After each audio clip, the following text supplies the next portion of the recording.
हाँ,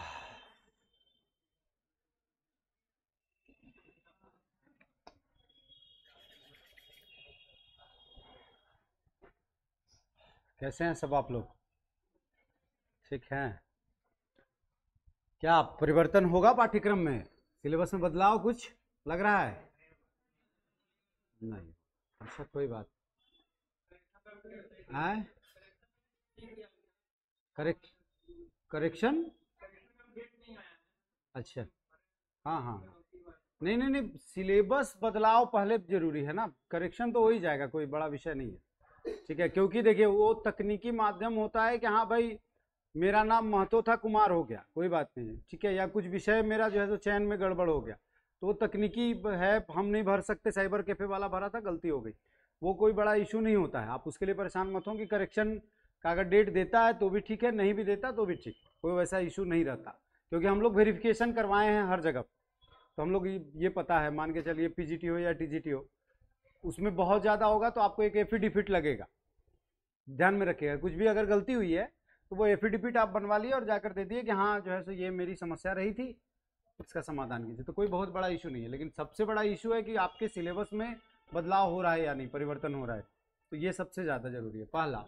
दूसरा कि जब तक बदलाव नहीं होता तब तक तो हम लोग उसी पर काम करते रहेंगे, ठीक है, जो भी बच्चे हैं वो ध्यान में रखें इस बात को, तो उस पर ही काम करते रहिए आप, और बदलाव भी होगा तो देखिए एक कॉमन कार्य होता है, आप बात को समझिएगा कि विषय की किसी भी विषय को, आप अगर सोशल साइंस के शिक्षक बनना चाहते हैं, भाषा के शिक्षक बनना चाहते हैं, या जो है आप जो है विज्ञान के शिक्षक हैं, तो आपका जो एक कॉमन काम है, आप बात को समझिएगा कि 6 to 8 के लिए जो योग्यता है, हम बार बार, मेरा ही ये पंक्ति रहा है, हम बार बार ये आदर्शवादी बात कहे हैं बच्चों से कि आप योग्य बन जाइए, योग्यता आपको खींच कर ले जाएगी, आप बात को समझिएगा कि वो खुद आपको जो है सो ले जाएंगे, यहाँ घर से घसीट के ले जाएंगे कि आप शिक्षक हो, तो आप उसके लिए परेशान मत होइए, आप पहले योग्य बन जाइए, एबल हो जाइए कि हम पढ़ा सकते हैं 1 to 5 और 6 to 8 के बच्चों को, जिस दिन अगर ये हो गया, आप उस अकॉर्डिंग चलिए, सिलेबस सिलेबस जो है जिस तरह का दिया है उसको तो सीधा आप कहिएगा गो टू हेल्थ, ऐसे सिलेबस पे हम लोग काम, सीधा बात है, हमको थोड़ी इंजीनियर बनना है या डॉक्टर बनना है या जो है यूपीएससी का आईएएस अधिकारी बनाओगे, तो ये सीधा बात है कि वो गो टू हेल में है, लेकिन आप ये समझिए कि आपका अध्ययन इस तरह से हो कि आप जो है सो बार बार हम कह रहे हैं कि अपनी योग्यता केवल आप देखते रहिए कि हाँ हम आज हमको अगर हमको विद्यालय मिलेगा तो हम बच्चों को अच्छे से पढ़ा सकते हैं, ठीक है, अगर ये योग्यता आपके अंदर आ गई, ये आप योग्य हो गए, आपको खींच कर ले जाएगा, ठीक है, हम बार बार ये कहते हैं बच्चों को कि आपको खींच कर ले जाएगा कि चलो और विद्यालय जाओ, ठीक है, आप उसके लिए एकदम परेशान मत हुई, पहली बात। दूसरी बात कि आज हम शिक्षा शास्त्र में ऐसा तथ्य लेकर आए हैं, ऐसे चीज़ों को लेकर आए हैं जो तीनों प्रकार के शिक्षकों के लिए आवश्यक है, ठीक है, जो एक तरह से कहें भाषा शिक्षक के लिए भी, विज्ञान शिक्षक के लिए भी, सामाजिक विज्ञान शिक्षक के लिए भी, और 1 to 5 यानी कि प्राथमिक जो विद्यालय है उनके बच्चों के लिए भी आवश्यक है। आपके वैसे टीचिंग मेथड्स जो आपको अलग करते हैं कि आप भाषा शिक्षक हो, आपको अलग करते हैं कि आप सामाजिक विज्ञान के शिक्षक हो, आपको अलग करते हैं कि विज्ञान के शिक्षक हो, ये विधियां आपको जो है जब आप विद्यालय में पहुंच जाएं तो उसके बाद आपको जो है सो प्रयोग करने हैं, क्योंकि जितने भी डिसीजन मेकिंग के क्वेश्चन होते हैं, जितने भी निर्णयात्मक प्रश्न होते हैं, चाहे वो सामाजिक विज्ञान का ही क्यों ना हो, विज्ञान का ही क्यों ना हो, भाषा का ही क्यों ना हो, इसमें अगर आप उत्तरोत्तर और जाए तो पूरा पेडागोजी जो है आपका 30 नंबर के बाद, आपका हिंदी इंग्लिश, आज त्रिभाषा सूत्र में आपका काम, सीटेट 2 ही भाषा लेती है, लेकिन जेटेट में 3 आपको सूत्र देखने हैं, त्रिभाषा सूत्र जो फॉर्मूला आपका कोठारी आयोग लाया उसको लेकर चलना है, तो आप जो है सो जब हिंदी पढ़ रहे हैं 15 नंबर के लिए, तो 2-3 क्वेश्चन ऐसे हिंदी में भी होंगे जो डिसीजन मेकिंग के होंगे, शिक्षा शास्त्र के होंगे, वो व्याकरण से नहीं होंगे, आप ये ध्यान में रखें। ऐसे तो जो सिलेबस दिया है हिंदी का, ठीक है, उसमें आपको लिटरेचर पढ़ना है, आपको महिला आंचल पढ़ना है, ठीक है, जैसा क्योंकि हम उसका पिछले संडे को हम लोग क्लास लिए ही, ठीक है, तो इस संडे हम जैसे मान के चले कि उससे जो रीतिकाल हम लोग को आगे बढ़ना था, तो हम बोले कि पहले इस पर ज़्यादा जरूरी है बात करना, क्योंकि बच्चों को विज्ञान के लिए कौन से टीचिंग मेथड्स ज़्यादा जरूरी हैं, ठीक है, सामाजिक विज्ञान के लिए कौन से जरूरी है, भाषा के लिए कौन से जरूरी है, ये जानना ज़्यादा जरूरी है, क्योंकि वो 2-3-4-5 क्वेश्चन ऐसे होंगे, अगर 30 मान के चले, अगर आप हिंदी इंग्लिश के बाद आप मान के चलिए रीजनल वाला भी पार्ट है, तो उसमें भी आपको ये जरूरी होगा। तो आप ये ध्यान में रखकर पहले इस पर क्योंकि आपका जो है पूरे सिलेबस पे अगर हम लोग आए 150 क्वेश्चन में आए तो 150 क्वेश्चन में लगभग हम लोग उम्मीद करते हैं कि 50 से 60 क्वेश्चन ऐसे होते हैं जो शिक्षा शास्त्र से होते हैं, ठीक है, जो डिसीजन मेकिंग के क्वेश्चन होते हैं। तो मान के चलिए कि डिसीजन मेकिंग और शिक्षा शास्त्र पहले ज़्यादा जरूरी है कि उसको हम लोग कर लें, चाहे सामाजिक विज्ञान का शिक्षा शास्त्र हो, विज्ञान का हो अथवा भाषा का। तो आप इस आधार पर पहले शिक्षा शास्त्र को बेहतर तरीके से मजबूत कर लें। फिर हम लोग ऐसा नहीं है कि हिंदी वाले पे बात नहीं करेंगे, जैसे अभी मुरली ही बोल रहे थे कि हिंदी वाली क्लास नहीं लीजिएगा कि आज शिक्षा शास्त्र लगा दिए। हम बोले कि नहीं, पहले ये जरूरी है, ठीक है, जो कॉमन है। क्योंकि मान के चले अगर कल की तारीख में जो लिटरेचर दिया है, ठीक है, अब मैला आंचल और गोदान आपको पढ़ना है तो लिटरेचर दिया है, अगर मान के चलिए एक सप्ताह और इंतजार कर लेते, हो सकता है परिवर्तन कर दें, ठीक है। हम लोग का जो है सो जो भी दया दृष्टि उनकी हो और दया दृष्टि हो तो हो सकता है कि परिवर्तन कर दे, तो ठीक है, जो चल रहा है वो तो चलेगा ही। हम लोग संज्ञा सर्वनाम क्रिया विशेषण वगैरह पढ़ ही रहे, लेकिन अगर नहीं करेगा तो फिर नेक्स्ट वीक से हम लोग जो है सो हिंदी में अपना प्रवेश कर जाएंगे, लिटरेचर में, इंग्लिश वाले भी कर जाएंगे, जो भी अपना चल रहा है सो चले। तो ठीक है, हम लोग उसी पर काम करते हुए आगे बढ़ते हैं। बिल्कुल सभी के लिए है ये, हिंदी भाषा भाषी के लिए भी है। जैसे मान के चले अगर हम लोग चलें सबसे पहले नंबर पर भाषा शिक्षक को ही हम लोग लेते हैं, सब बच्चा लोग उस पर ज्यादा बल दे रहे हैं। तो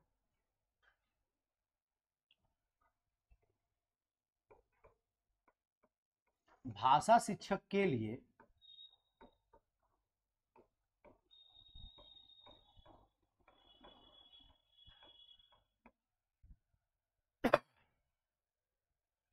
महत्वपूर्ण शिक्षण विधियां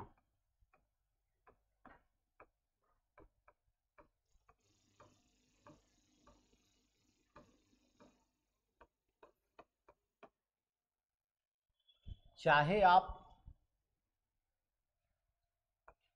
अंग्रेजी के शिक्षक हों,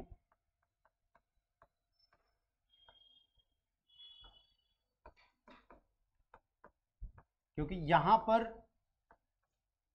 आपके सेकेंडरी क्लासेस में ये डिवाइड हो जाता है कि कौन से लैंग्वेज के शिक्षक हैं आप, लेकिन 8वीं तक यानी कि 6 to 8 जो काम है उसमें आप केवल लैंग्वेज टीचर के रूप में जाते हैं। आपको अंग्रेजी भी पढ़ानी पड़ेगी और हिंदी भी पढ़ानी पड़ेगी, ठीक है।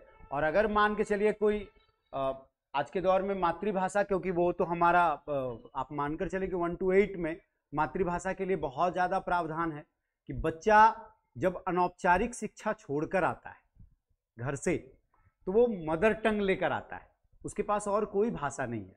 और जो दौर है, जो अभी इस दौर में हम लोग जिस दौर में जी रहे हैं, जहाँ पर निजी संस्थानों का, प्राइवेट स्कूल्स का इतना बोलबाला है, एक बच्चा घर से आम सीख कर आया है, वो पहचानता है आम को, बहुत अच्छे तरीके से पहचानता है और अपनी पूरी ऊर्जा इस बात में लगा देता है कि इसको मैंगो भी कहा जाता है। जिस दौर में हैं हम, आप ये ध्यान में रखिएगा, जबकि वो जानता था कि हाँ आम होता है, ठीक है, उसको बहुत अच्छे तरीके से वो पहचानता है आम को, बहुत अच्छे तरीके से वो जानता है आम को, फलों का राजा होता है, वो घर से सीख कर आया है, लेकिन पूरी शक्ति, पूरी ऊर्जा जैसे ही वो विद्यालय में आता है वो लगा देता है कि इसको मैंगो कहा जाता है। ये दौर है, आज का दौर है। और आप ये जान लीजिए कि उसके पर काटे जा रहे हैं, इसका मतलब उसको 1 to 8 तक कम से कम उसके जो मातृभाषा थी, वो अंग्रेजी अगर मातृभाषा रही है तो उसमें उसको शिक्षा देते, उसकी ऊर्जा का जो है सो आप कह सकते हैं कि अपव्यय नहीं होता। अपव्यय होता क्या? नहीं होता। आज विश्वास नहीं कीजिएगा, जैसे आज घर पर ही अगर हम बैठे हैं, छुट्टी में हैं, तो मेरे भी बाबू साहब को बोले कि आओ थोड़ा पढ़ लो, हम भी पढ़ रहे थे, तो मतलब जो करते हैं वो अनुकरण करता है। 6 वर्ष का बच्चा है, बाबू है, तो वो अनुकरण करता है। तो हम पढ़ रहे थे पढ़ाने के लिए, तो वो भी आकर, हम मानकर चलें कि जैसे जैसे पढ़ेंगे वैसे वैसे वो भी करेगा। भले ही जैसे अगर मान के चले हम मोबाइल में कोई डाटा देख रहे हैं और उसके बाद पढ़ रहे हैं, तो वो क्या करेगा, एक मोटा हाथी लगाकर भी लगा रखा है और पढ़ रहा है, यही उसकी प्रतिक्रिया है। तो हम बोले ठीक है, उसको लिखे, कर्सिव राइटिंग में लिख लो, ठीक है, ABCD A to Z। आप विश्वास कीजिएगा, आज के दौर में 26 वर्ण होते हैं अंग्रेजी में, हम लोग जानते हैं ये बात, ठीक है। 4 प्रकार का लेखन होता है इसका, ये अपव्यय है बच्चों, 4 प्रकार का होता है। ABCD 4 प्रकार का सुने हैं, टाइप्स हैं? नहीं, हम बताते हैं, ठीक है। एक कैपिटल A to Z, हम लोग यही जानते थे, कैपिटल A to Z, एक स्मॉल A to Z, ठीक है। अब इससे आगे बढ़िए, कर्सिव हो गया है आजकल, कर्सिव कैपिटल, स्मॉल कैपिटल। और आप विश्वास नहीं कीजिएगा, हम लगभग 2.5 साल से यहां हैं, 2.5 वर्ष में मेरा बच्चा केवल यही 4 प्रकार सीखा है। आप बताइए क्या शिक्षा का स्तर है और कहां ऊर्जा का अपव्यय हो रहा है। केवल क्या हो रहा है, ये कार्य क्या है, उस बच्चे का ऊर्जा का अपव्यय आप कर रहे हैं। जबकि हमारे पास इतने बेहतर बेहतर टीचिंग मेथड्स थे कि इस आयु में, जो आयु उसकी है 6 से 7 वर्ष की आयु, इस बीच में हम लोग 20 तक का पहाड़ा जानते थे। टेबल नहीं बोलेंगे उसको, टेबल यहाँ का शब्द है, वो अंग्रेजी शब्द है जो बच्चों को आप अपव्यय कर रहे हैं, ठीक है। हम लोग पहाड़ा खूब अच्छे से 20 तक जानते थे, खूब अच्छे से हम लोग हिंदी पढ़ लेते थे, समझ की बात अलग है, पढ़ लेते थे खूब अच्छे से जो है आपका जोड़ घटाव गुना भाग हम लोग जानते थे, ठीक है। जोड़ घटाव से ज्यादा आगे वो नहीं बढ़ पाया है, ठीक है। और क्योंकि वो एक तरह से कहें कि अंग्रेजियत लागू है शिक्षा व्यवस्था में, हम वो भारतीय शिक्षा पद्धति को छोड़ रहे हैं, धीरे धीरे वो केचुल छोड़कर हम अंग्रेजियत की ओर बढ़ रहे हैं, ठीक है। तो मेथोडोलॉजी को हम उसी पौराणिक अगर मेथोडोलॉजी में चले वो ज्यादा बेहतर होगा, ठीक है, नए शिक्षकों के लिए। और ये मतलब हम अपने आप को बड़ा खुशकिस्मत समझते हैं कि नए दौर के शिक्षकों के साथ हम कम से कम उनको सिखाने का मौका मिल रहा है। तो आप जब लौटिए, जब विद्यालय पहुंचिए, तो उस दौर को लाइए, कोशिश कीजिए कि उस दौर को, अगर हम सस्वर पाठन करते हैं, हम सामूहिक पाठन करते हैं, हमारे पास ऐसी कई विधियां जो 1 to 5 की है, और वो केवल प्रयोग कर ले हम उन विधियों को, तो बच्चे बहुत बेहतर कर सकते हैं। वो केवल अनुकरण करना जानते हैं, वो बहुत बेहतर कर सकते हैं, आप मानकर चलें इस बात को, ठीक है। और वही कार्य हम लोगों को करना है। और सबसे बड़ी बात कि अगर भाषा जितनी मजबूत होगी प्राइमरी में, उतना बेहतर उनका कल होगा सेकेंडरी और हायर सेकेंडरी में। भाषा जितनी मजबूत होगी, क्योंकि अभिव्यक्ति का वही माध्यम है, समझ का वही माध्यम है, अवबोध का, अंडरस्टैंडिंग का वही माध्यम है। अवबोध अगर भाषा में उसका जिस बच्चे का, इसलिए आप समझिएगा कि पुरानी जितनी भी शिक्षा पद्धति वो भाषा केंद्रित, चाहे उस समय के दौर में संस्कृत रहा तो संस्कृत पर लोग बल देते थे। इसके पीछे का कारण क्या है कि हम अभिव्यक्त अच्छा कर सकते हैं, बच्चा अभिव्यक्त अच्छा कर सकता है। तो अभिव्यक्ति जब उसको मिल जाएगी तो वो निश्चित है कि उसकी शक्ति ज्यादा मजबूत होगी, उसके पास शब्द संपदा ज्यादा होगी, अभिव्यक्ति करने का माध्यम ज्यादा अच्छा होगा, और निश्चित वो बेहतर कार्य करेगा। तो चाहे अंग्रेजी के शिक्षक हों या हिंदी के शिक्षक हों या अन्य भाषा के जो भी शिक्षक हैं, आज के तारीख में आप समझ लें 1 to 8 में, आपको ये ध्यान में रखना है कि कुछ ऐसी शिक्षण विधियां हैं जो कार्य करती है। मैं एक एक करके आपको डिटेल करता जाता हूं। सबसे पहले नंबर पर रामकृष्ण भंडारकर की एक विधि थी, ठीक है। चले हम लोग आगे, तो ऊपर कर देते हैं, मान लीजिए कभी जरूरत पड़ा तो आप देख लीजिए। डॉक्टर रामकृष्ण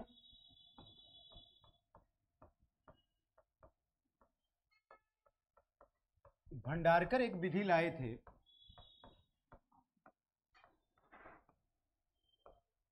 एक विधि थी जो भाषा शिक्षकों के लिए बहुत उपयोगी थी। वह विधि थी व्याकरण अनुवाद विधि। व्याकरण अनुवाद विधि,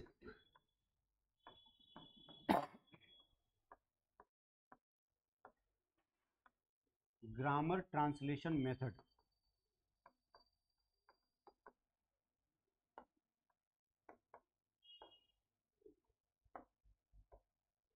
ठीक है, जैसा कि हम लोग जानते हैं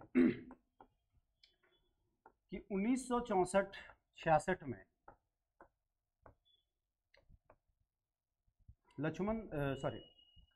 DS कोठारी आयोग आया हमारा। समझने का प्रयास कीजिएगा, नोटिंग कम हो, मस्तिष्क में बातें ज्यादा हो।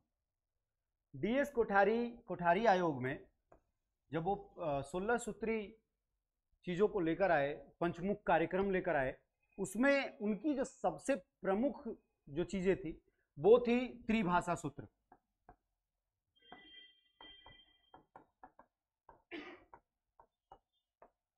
त्रिभाषा सूत्र, यानी कि 1 से लेकर 10वीं कक्षा तक, 10वीं तक आप चीजों को समझिए, 10वीं क्या मतलब, हाँ 10वीं तक, 1 से लेकर 10वीं तक 3 भाषाओं से बच्चे मिलेंगे। वो 3 भाषाएं, एक जो अंतरराष्ट्रीय हो, एक कौन हो, पहली भाषा अंतरराष्ट्रीय भाषा हो, दूसरी भाषा राष्ट्रीय भाषा हो, और तीसरी भाषा मातृभाषा।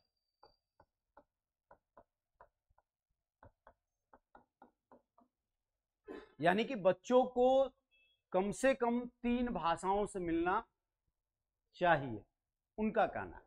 जब व्याकरण अनुवाद विधि में हम लोग आएंगे तो ये कार्य ही था कि बच्चा जब मातृभाषा, जैसा कि अभी आपको लोगों को बताया कि अपव्यय होता है, ठीक है, लेकिन उसको परिचय होना चाहिए, ठीक है, ये भी एक बात है कि भाषाओं से परिचय उनका अवश्य हो। तो त्रिभाषा सूत्र में जब ग्रामर ट्रांसलेशन विधि में आप देखेगा कि इसमें कहा जाता है कि वाचन की बात ना हो, बच्चा बोले मत, क्या क्या करे, व्याकरण और अनुवाद का पक्ष उसके पास हो, व्याकरण से वो परिचित हो, और जो है ट्रांसलेशन का, जो अनुवाद का है, कि जो चीजें वो जानता है उसको अन्य भाषाओं में भी, अगर मान के चलिए अंग्रेजी और हिंदी को ही यहां पर लें, तो दोनों का व्याकरण वो जाने, और दोनों भाषाओं में वह जो है कम से कम यह जान पाए कि इसको क्या कहा जाता है, ठीक है। लेकिन सबसे इसकी, इस विधि की सबसे जो आप कहें दोष है, वह दोष है कि बच्चों को बोलने नहीं दिया जाता, केवल व्याकरण और अनुवाद का ही पक्ष यहां पर मजबूत किया जाता है। और अंग्रेजी और हिंदी के लिए यह विधि आपको जो है सो लागू करनी है, यानी कि आपको व्याकरण से भी परिचित करवाना है बच्चों को, और अनुवाद से भी परिचित करवाना है कि इस तथ्य को क्या कहा जाता है, या इस शब्द को क्या कहा जाता है, या इस वाक्य में क्या काम होगा। इस पर जो है सो आपका पूरा कार्य होता है, ये जो है सो, और लगभग आपको बतला दे रहे हैं कि इस विधि से लगभग आज तक के सीटेट में कई प्रश्न पूछे गए, ठीक है। ये मस्तिष्क में आप बातें रखिएगा कि ये जो है एक भाषा शिक्षक के लिए व्याकरण और अनुवाद विधि का प्रयोग आवश्यक है, क्योंकि आप जा रहे हैं भाषा शिक्षक में। जैसे हम लोग 10th टीजीटी में हैं, मान के चलें, तो टीजीटी में हम लोग को फोकस है कि हमको हिंदी पढ़ाना है, अंग्रेजी की कोई बात नहीं होती, रीजनल लैंग्वेज की कोई बात। लेकिन जैसे ही आप 1 to 8 में जाएंगे, 6 to 8 में जाएंगे, आपको ये ज्ञात होना चाहिए कि आप भाषा शिक्षक हैं। वहां पर भाषा आपको केंद्रित नहीं किया गया है कि आप हिंदी के हैं कि इंग्लिश के हैं कि अन्य किसी मातृभाषा के, आप वहां पर केंद्रित नहीं है। आपके लिए एक भाषा शिक्षक हैं, आपको अंग्रेजी भी पढ़ानी पड़ेगी और हिंदी भी पढ़ानी पड़ेगी। तब जो है सो ये विधि काफी उपयोगी है कि आपको जो है अंग्रेजी के भी ग्रामर आने चाहिए, हिंदी के भी ग्रामर आने चाहिए।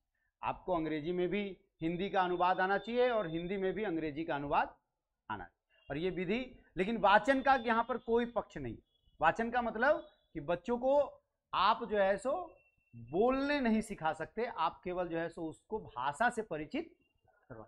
इसका दोष है, सबसे बड़ा दोष है। इसीलिए ये क्वेश्चन भी सीधा पूछा गया है, ठीक है, कि आपका जो है व्याकरण अनुवाद विधि के सबसे बड़ा दोष क्या है। तो बच्चों को बोलने, वाचन नहीं करवाता, ठीक है, स्पीकिंग नहीं करवाता, बल्कि केवल लेखन का कार्य और पठन का कार्य करवाता है। स्पष्ट है, कोई दिक्कत नहीं समझने में। दूसरे नंबर पर चलते हैं। दूसरा एक विधि है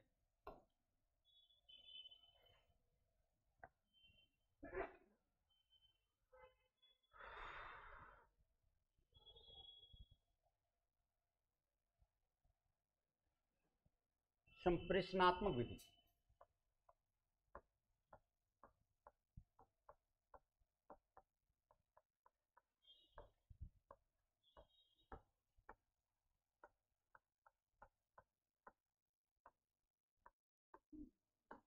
कम्युनिकेट मेथड। जैसा कि शब्द से ही लग रहा है कि पूरी तरह से संप्रेषण का भाग है यह। बच्चा अनौपचारिक शिक्षा से आपके पास आ रहा है, 1 to 5 वाले ज्यादा समझेंगे इस बात को, ठीक है, कि अनौपचारिक शिक्षा से बच्चा आपके पास आया, जैसा कि अभी आपको बतलाए, वो जो भी जिस भी दुनिया को देखा है अपनी मातृभाषा में देखा है, चाहे वो कुड़ुक हो, कुरमाली हो, जैसा कि आपको हम बतला भी दें इस बात को कि 2013 में जब जेटेट हुआ और हम लोग सब कोई पास किए, उस समय हम लोग भी इसी दौर में थे जैसा आप लोग हैं सभी बच्चे, तो पास किए और उसके बाद वो वाली मेथड लगा दिए वो लोग कि आपका जो है मैट्रिक, इंटर, ग्रेजुएशन और आपका जेटेट का जो है मार्क्स ऐड होकर 4 से डिवाइड होगा और उसके बाद जो है सो लिस्ट बनेगा कि कौन कहाँ जाए। और रीजनल लैंग्वेज का बड़ा उस समय मान था क्योंकि वो डिस्ट्रिक्ट वाइज डिवाइडेड था, यानी कि आपका अगर रीजनल लैंग्वेज उस डिस्ट्रिक्ट में नहीं है तो आप वहाँ नहीं जा सकते हो। ठीक है, तो हम लोग सब फिलअप किए, हम लोग, मेरा कुरमाली था, सब कोई फिलअप किए। तो एक टीचर ट्रेनिंग और बीएड दोनों किए हुए थे, तो उनका सिलेक्शन सीकेपी में हुआ। हम ही लोग के मित्र हैं, अभी तो वो हाई स्कूल में आ गए हिस्ट्री में। तो जब वो सीकेपी गए चक्रधरपुर, और ऐसे जंगल में, सारंडा जंगल के, हाँ बिल्कुल, भेजा गया ऐसे विद्यालय में, और जो मतलब केवल कह सकते हैं मतलब पूरी तरह से हो और मुंडारी और वो वाला क्षेत्र था बिल्कुल। और ये कुरमाली गए हैं। अब रही बात कि वहाँ कुरमाली बोली जाती है आंशिक रूप से, ठीक है, आंशिक है, कुछ क्षेत्र है, इसी कारण उसको रख दिया गया है उस राज्य, उस जिले में। अब ये कुरमाली से तो चले गए वहाँ पर, अब वहाँ जब गए तो कम्युनिकेशन का, संप्रेषण का बहुत बड़ा समस्या। 1 to 5 के बच्चों को तो बिल्कुल, 6 to 8 के बच्चे फिर भी सीख जाते हैं बोलना। और आप ये एकदम मतलब केंद्रित मस्तिष्क में ये बात रखिएगा, ध्यान रखिएगा कि आप सरकारी शिक्षक बनने वाले हैं और आपको कोई भी विद्यालय मिल सकता है। बात को समझ रहे ना, कोई भी विद्यालय, ठीक है, क्योंकि झारखंड के हम लोग जो है सो सभी वन, पहाड़, घर सब देख चुके हैं, सब विद्यालय देख चुके हैं। ठीक है, तो आप इस चीज को ध्यान में रखिएगा कि एकदम एलाइट विद्यालय, आपको एलाइट स्कूल नहीं मिलने वाला। डीएवी मस्तिष्क में लेकर मत जाइएगा, हम बार बार इस बात को करेंगे। डीएवी का अगर मस्तिष्क में लेकर जा रहे हैं, या आप जो है सो दिल्ली पब्लिक स्कूल डीपीएस लेकर जा रहे हैं, तो एकदम मत जाइएगा। आपको एकदम विद्यालय में, जैसे अभी हम हाल फिलहाल की बात करें, इलेक्शन हुआ ना लोकसभा का, हमको विजयगिरी दिया था, तमाड़ का ही विधानसभा है, कोई विजयगिरी डैम के ऊपर 17 किलोमीटर हम लोग पैदल चले हैं अप डाउन में, 8.5 किलोमीटर जाने में, 8.5 किलोमीटर, एकदम 2 बजे हमको सीआरपीएफ उठाया, बोला चलिए रेडी होइए सब कुछ, हम लोग नहाए वहाए और चले गए। जब वहां विद्यालय पहुंचे हैं, नो नेटवर्क, एक गो नेटवर्क नहीं, विद्यालय 2 कमरे का विद्यालय, ठीक है, उसी में आपको जो वोटिंग करवाना है, बैठने का जगह नहीं। वैसे भी विद्यालय होते हैं, हम ये बता रहे हैं आपको, ठीक है। तो आप जब कम्युनिकेट आपको जब करना है, संप्रेषण करना है, तो वो मातृभाषा में बड़ा समस्या हुआ। तब जब वो जो भैया हैं वो बतलाए कि हम ट्रांसलेशन 10,000 रुपया देकर ट्रांसलेटर रखे, जो हो और हिंदी जानता था, ठीक है, जो वहां का लोकल लैंग्वेज। और हमको लगभग 5 से 6 महीने लगे, जब हम सीख गए तब वो ट्रांसलेटर को हटाए। और आज वो बहुत फराटेदार बोलते हैं।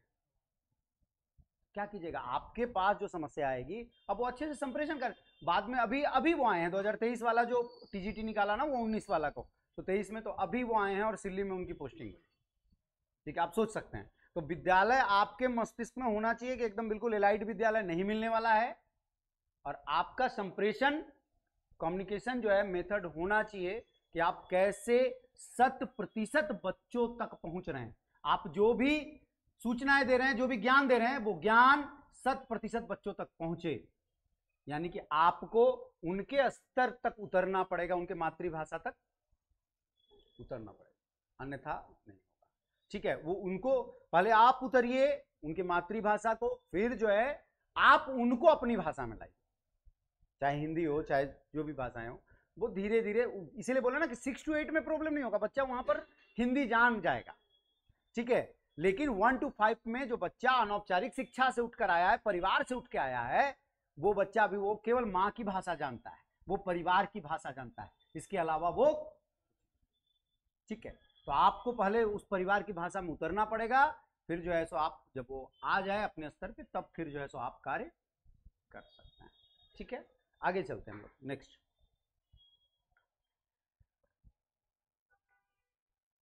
इसमें एक विधि है,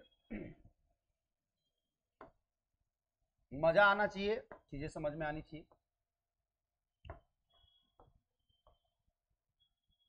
इसमें एक है प्रत्यक्ष विधि।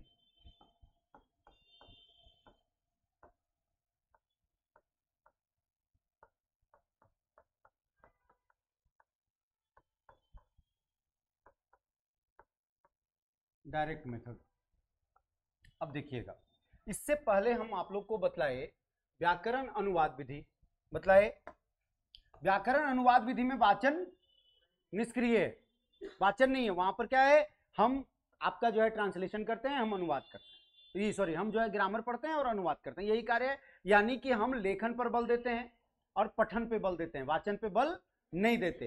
प्रत्यक्ष विधि क्या कहता है कि प्रत्यक्ष विधि में यहां पर जब आप आइएगा तो प्रत्यक्ष विधि कहता है कि जी नहीं, वाचन पे ज्यादा बल दें। डायरेक्ट मेथड है कि हम प्रत्यक्षता, जैसे मान के चलें कि एक बच्चे को, वो हिंदी भाषी बच्चा है और उसको अंग्रेजी सीखनी है, ठीक है, तो अंग्रेजी सीखनी है तो हम सीधा अंग्रेज से बात करा दें, और आज के दौर में ये सीधा चल रहा है, वीडियो कॉल के माध्यम से या जो भी चीजों के माध्यम से सीधा आप क्या करते हो, उससे प्रत्यक्षता बात करा देते हो भाषा में। डायरेक्ट मेथड है। शुरुआत के दौर में मान के चलिए कि वो बच्चा क्या करता है, ठीक है, कि हाँ शुरुआत में वो उधर अंग्रेज पूछा हाउ आर यू, तो ये बोला आई एम फाइन, बस इतना ही जानता है मान के चलिए, ठीक है। इसके बाद जो है सो इसकी भाषा में वो आ गया, उतर गया अपनी मातृभाषा में, ठीक है, उतर गया, अब मातृभाषा में उतर गया, वो हिंदी बोलने लगा या जो भी उसकी मातृभाषा वो बोलने लगा। धीरे धीरे जो है जब कुछ दिन समय बीतेगा तो धीरे धीरे चीजों को समझ पाएगा। इसमें व्याकरण का भी कोई पक्ष नहीं है और ट्रांसलेशन का भी कोई पक्ष नहीं है, यहाँ पर केवल वाचन ही। इसलिए आप स्पीकिंग कोर्स सुने होंगे इंटर वगैरह, स्पोकन कोर्स हम लोग यहाँ अल्पाइन भी चलता था, हम विद्यार्थी रहे हैं उसके, ठीक है। मैट्रिक के बाद हम लोग को उठा के सीधा, जो हम लोग के मध्यवर्गीय परिवार था ना, जैसे ही मैट्रिक लिखे तो एक गैप आता था 3 महीने का, परीक्षा लिखना और रिजल्ट के बीच का। तो जो भी मध्यवर्गीय परिवार का बच्चा होता था, रांची आया या जो भी आसपास का शहर है कि कॉलेज के लिए जा रहे हैं, तो एडमिशन से पहले घर वाले बोलते थे कि कंप्यूटर सीख लेना और स्पोकन इंग्लिश सीख लेना, ये दौर होता था हम लोग का। और उसी समय यहाँ पे ही यहीं इसी में अल्पाइन था, तो हम लोग रांची कॉलेज हॉस्टल में रहते थे, तो 3 महीना हम भी कोर्स किए हैं, उसके लिए परेशान मत, लेकिन आज तक अंग्रेजी सीख नहीं पाए, प्रभु की इच्छा क्या करें, ठीक है। तो मानकर चलेंगे वो दौर है प्रत्यक्षता। इसीलिए वहां पे क्या होता है, तो उस स्पोकन कोर्स में क्या करवाते थे, डायरेक्ट आप नहीं, तुमको बोलना ही पड़ेगा, ये जो होता था कि आपको बोलना ही पड़ेगा, आपको जो है सो ठीक है, ग्रामेटिकल मिस्टेक्स भी आप करो, ठीक है, व्याकरणिक रूप में अशुद्धि भी हो, लेकिन आप बोलो, आप बात करो, आपस में डिस्कस करो। तो ये डिस्कशन का जो पक्ष है, वो डिस्कशन का पक्ष वहां पर जो है सो कार्य करेगा, ये जो है सो प्रत्यक्ष विधि रहती है। आगे चले, एक आता है श्रुति लेख। देखिएगा, शब्दों में मत फंसिएगा, है ना। चले हम लोग आगे बढ़े, स्पष्टता समझ में आ रही है। चौथे नंबर पे आए,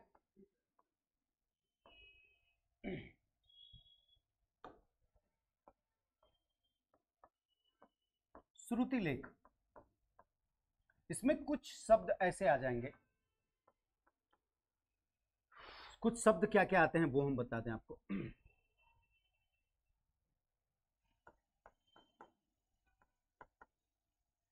इसमें कई शब्द आ जाएंगे, कौन कौन से शब्द आते हैं देखिए। सुलेख,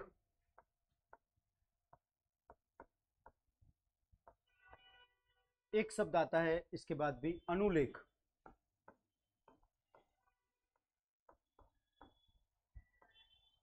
एक और शब्द आता है इसमें प्रतिलेख। शब्दों का केवल खेल है, भाषा है तो। इसके बाद आता है श्रुतिलेख।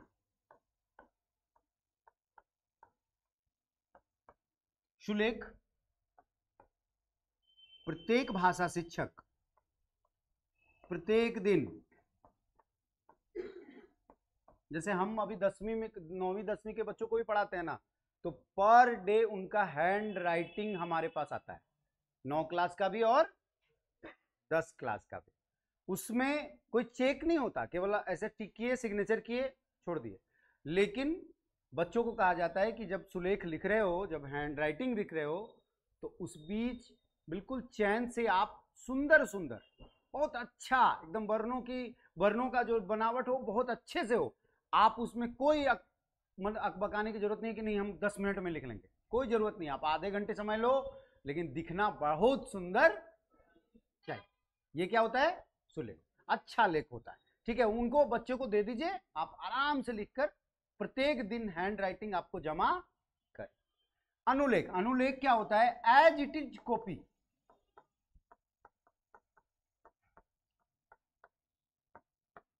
एज इट इज कॉपी, एकदम बिल्कुल जो है उसको सेम सेम बच्चा लिखता है, ठीक है, कॉपी करता है, सेम सेम क्या करता है? कॉपी करता है, ठीक है, एज इट इज कॉपी करता है, ये अनुलेख है। प्रतिलेख में आइए, प्रतिलेख कहता है कि ये कॉपी तो करता है लेकिन एज इट इज नहीं करता, इसको कहा जाता है ट्रांसक्रिप्शन, ट्रांसलेशन नहीं, ट्रांसक्रिप्शन। कुछ बदलाव करेगा वो, कुछ बदलाव करेगा। जैसे मान के चलें कि हम टीचिंग मेथड्स पढ़ा रहे हैं, वो शिक्षण विधियां लिख दिया, कुछ नहीं किया, भाषा का ही केवल परिवर्तन किया। केवल क्या किया? भाषा अंग्रेजी की जगह हिंदी कर दिया, हिंदी की जगह अंग्रेजी कर दिया। वो चीजें वही बतला रहा है, अनुकरण वही कर रहा है, लेकिन कुछ जो है उसके मीनिंग्स भी नहीं बदल रहे, उसका मायने भी नहीं बदल रहे, लेकिन वह क्या कर रहा है? कुछ परिवर्तन उसमें करना चाह रहा है। हिंदी साहित्य में इसको कहा जाता है कि जैसे हम लोग एसएमएस लिखते हैं ना, एसएमएस जानते हैं ना, है हम लोग सबको एसएमएस लिखते हैं या व्हाट्सएप आजकल जो है सो लिखते हैं, लिख तो और हिंदी रहे हैं लेकिन अंग्रेजी में लिख रहे हैं। लिख क्या कर रहे हैं? जैसे आई गो होता है, ठीक है, ये ट्रांसलेशन हुआ, मैं जाता हूं, ठीक है ना, अंग्रेजी कोई दिक्कत नहीं ना है, मैंने हम गलती नहीं ना कर रहे हैं ये हमको आज भी कंफ्यूजन, आई गो में भी कंफ्यूजन लगता है कि हो सकता है मेरे से गलती हो रही है, ठीक है। और इसको जब ऐसे लिख दिया जाए, आप लोग लिखते हो, एसएमएस करते हो, तो ये ट्रांसक्रिप्शन का पक्ष है, ठीक है ना। तो इस तरह प्रतिलेख का भी काम। और श्रुति लेख का मतलब है इसमें श्रवण और लेखन होता है। क्या क्या होता है? सुनना, लिखना, ठीक है। जब बच्चे मान के चलें वर्णों से परिचित हो चुके हैं, वाक्य बनाना सीख चुके हैं, तब आप क्या करते हो कि बच्चों के ये जांचने के लिए कि उसकी व्याकरणिक शुद्धता कितनी अच्छी है, हम बोलते जा रहे हैं, आप लिखते जाओ, और उसके बाद आपकी व्याकरणिक शुद्धता कितनी है, ये कम से कम जानने के लिए हमको जो है सो श्रुति लेख लिखवाना पड़ता है। हम लोग सब जो भी विद्यालयों से आए हैं, हम लोग अपने बाल्यावस्था में और किशोरावस्था में ये कार्य करके आए हैं, एकदम बिल्कुल किए होंगे कि जब लगता था कि आज, क्योंकि देखिए भाषा की जो कक्षा होती थी ना, वो कब लगाई जाती है पता है कि नहीं? वो भी लगाने का जो है सो एक नियम है। शुरुआत का जब भी कक्षा होगा तो गणित वगैरह का होता है, विज्ञान वगैरह का होता है, ठीक है ना। हिंदी तो खास करके मतलब लास्ट पीरियड में जाइएगा आप इंटरटेनमेंट करने जाते हो बच्चों को। आजकल के दौर में ऐसा होता है, जबकि ऐसा नहीं है, ठीक है। तो आज के दौर में होता है, तो मान के चलें कि श्रुति लेख का काम, अब अंतिम कक्षा में गए तो हिंदी वाले सर आ गए, मान के चलिए एक बार ले चुके हैं, फिर भी आ गए कि अब बहुत बच्चा हल्ला कर रहा है तो चलो, और वो पहुंचे और उन्होंने कहा कि यार चलो अब श्रुति लेख लिखते हैं 8वीं कक्षा में, 7वीं कक्षा में। और वो ऐसे कुछ कठिन कठिन शब्द, जब बड़ी कक्षा में है तो कठिन कठिन शब्द बोलते हैं, छोटी कक्षा में है तो आसान आसान शब्दों को बोलते हैं और श्रुति लेख लिखवाते। ये जो है सो काम आपका ये का है, श्रुति लेख का। आगे चले हम लोग।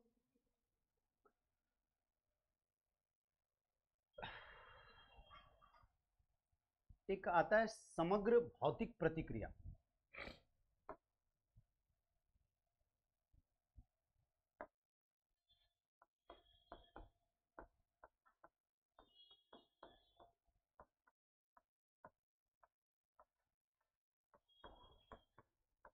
इसको कहा जाता है टीपीआर, ठीक है, टोटल फिजिकल रिस्पॉन्स।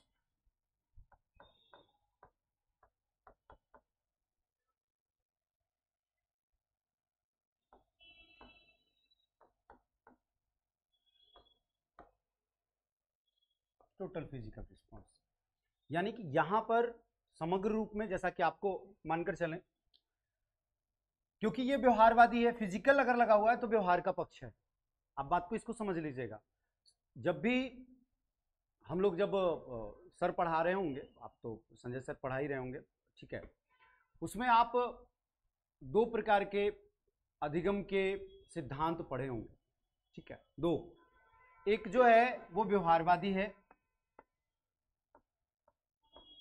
और दूसरा संज्ञानवादी, रचनावादी, जो भी आप माने, एक ही पक्ष है, जो जिसमें एक का काम शारीरिक या भौतिक रूप में होता है और एक का काम जो बौद्धिक रूप में है, मस्तिष्क का पक्ष है। ठीक है, तो इस जैसे यहां पर फिजिकल जैसे ही फिजिकली लगा तो आप इस चीज को समझिए कि ये व्यवहारवादी है। इस पर जो सबसे बड़ा जो आपका हम बार बार उदाहरण में आते हैं, ठीक है, कि व्यवहारवादी सिद्धांतों में थार्नडाइक का काम अगर देखें, थार्नडाइक का सबसे ज्यादा काम रहा। ठीक है, थार्नडाइक की जो थ्योरी थी वह थी उद्दीपन अनुक्रिया अनुबंधन का सिद्धांत। उद्दीपन अनुक्रिया अनुबंधन का सिद्धांत।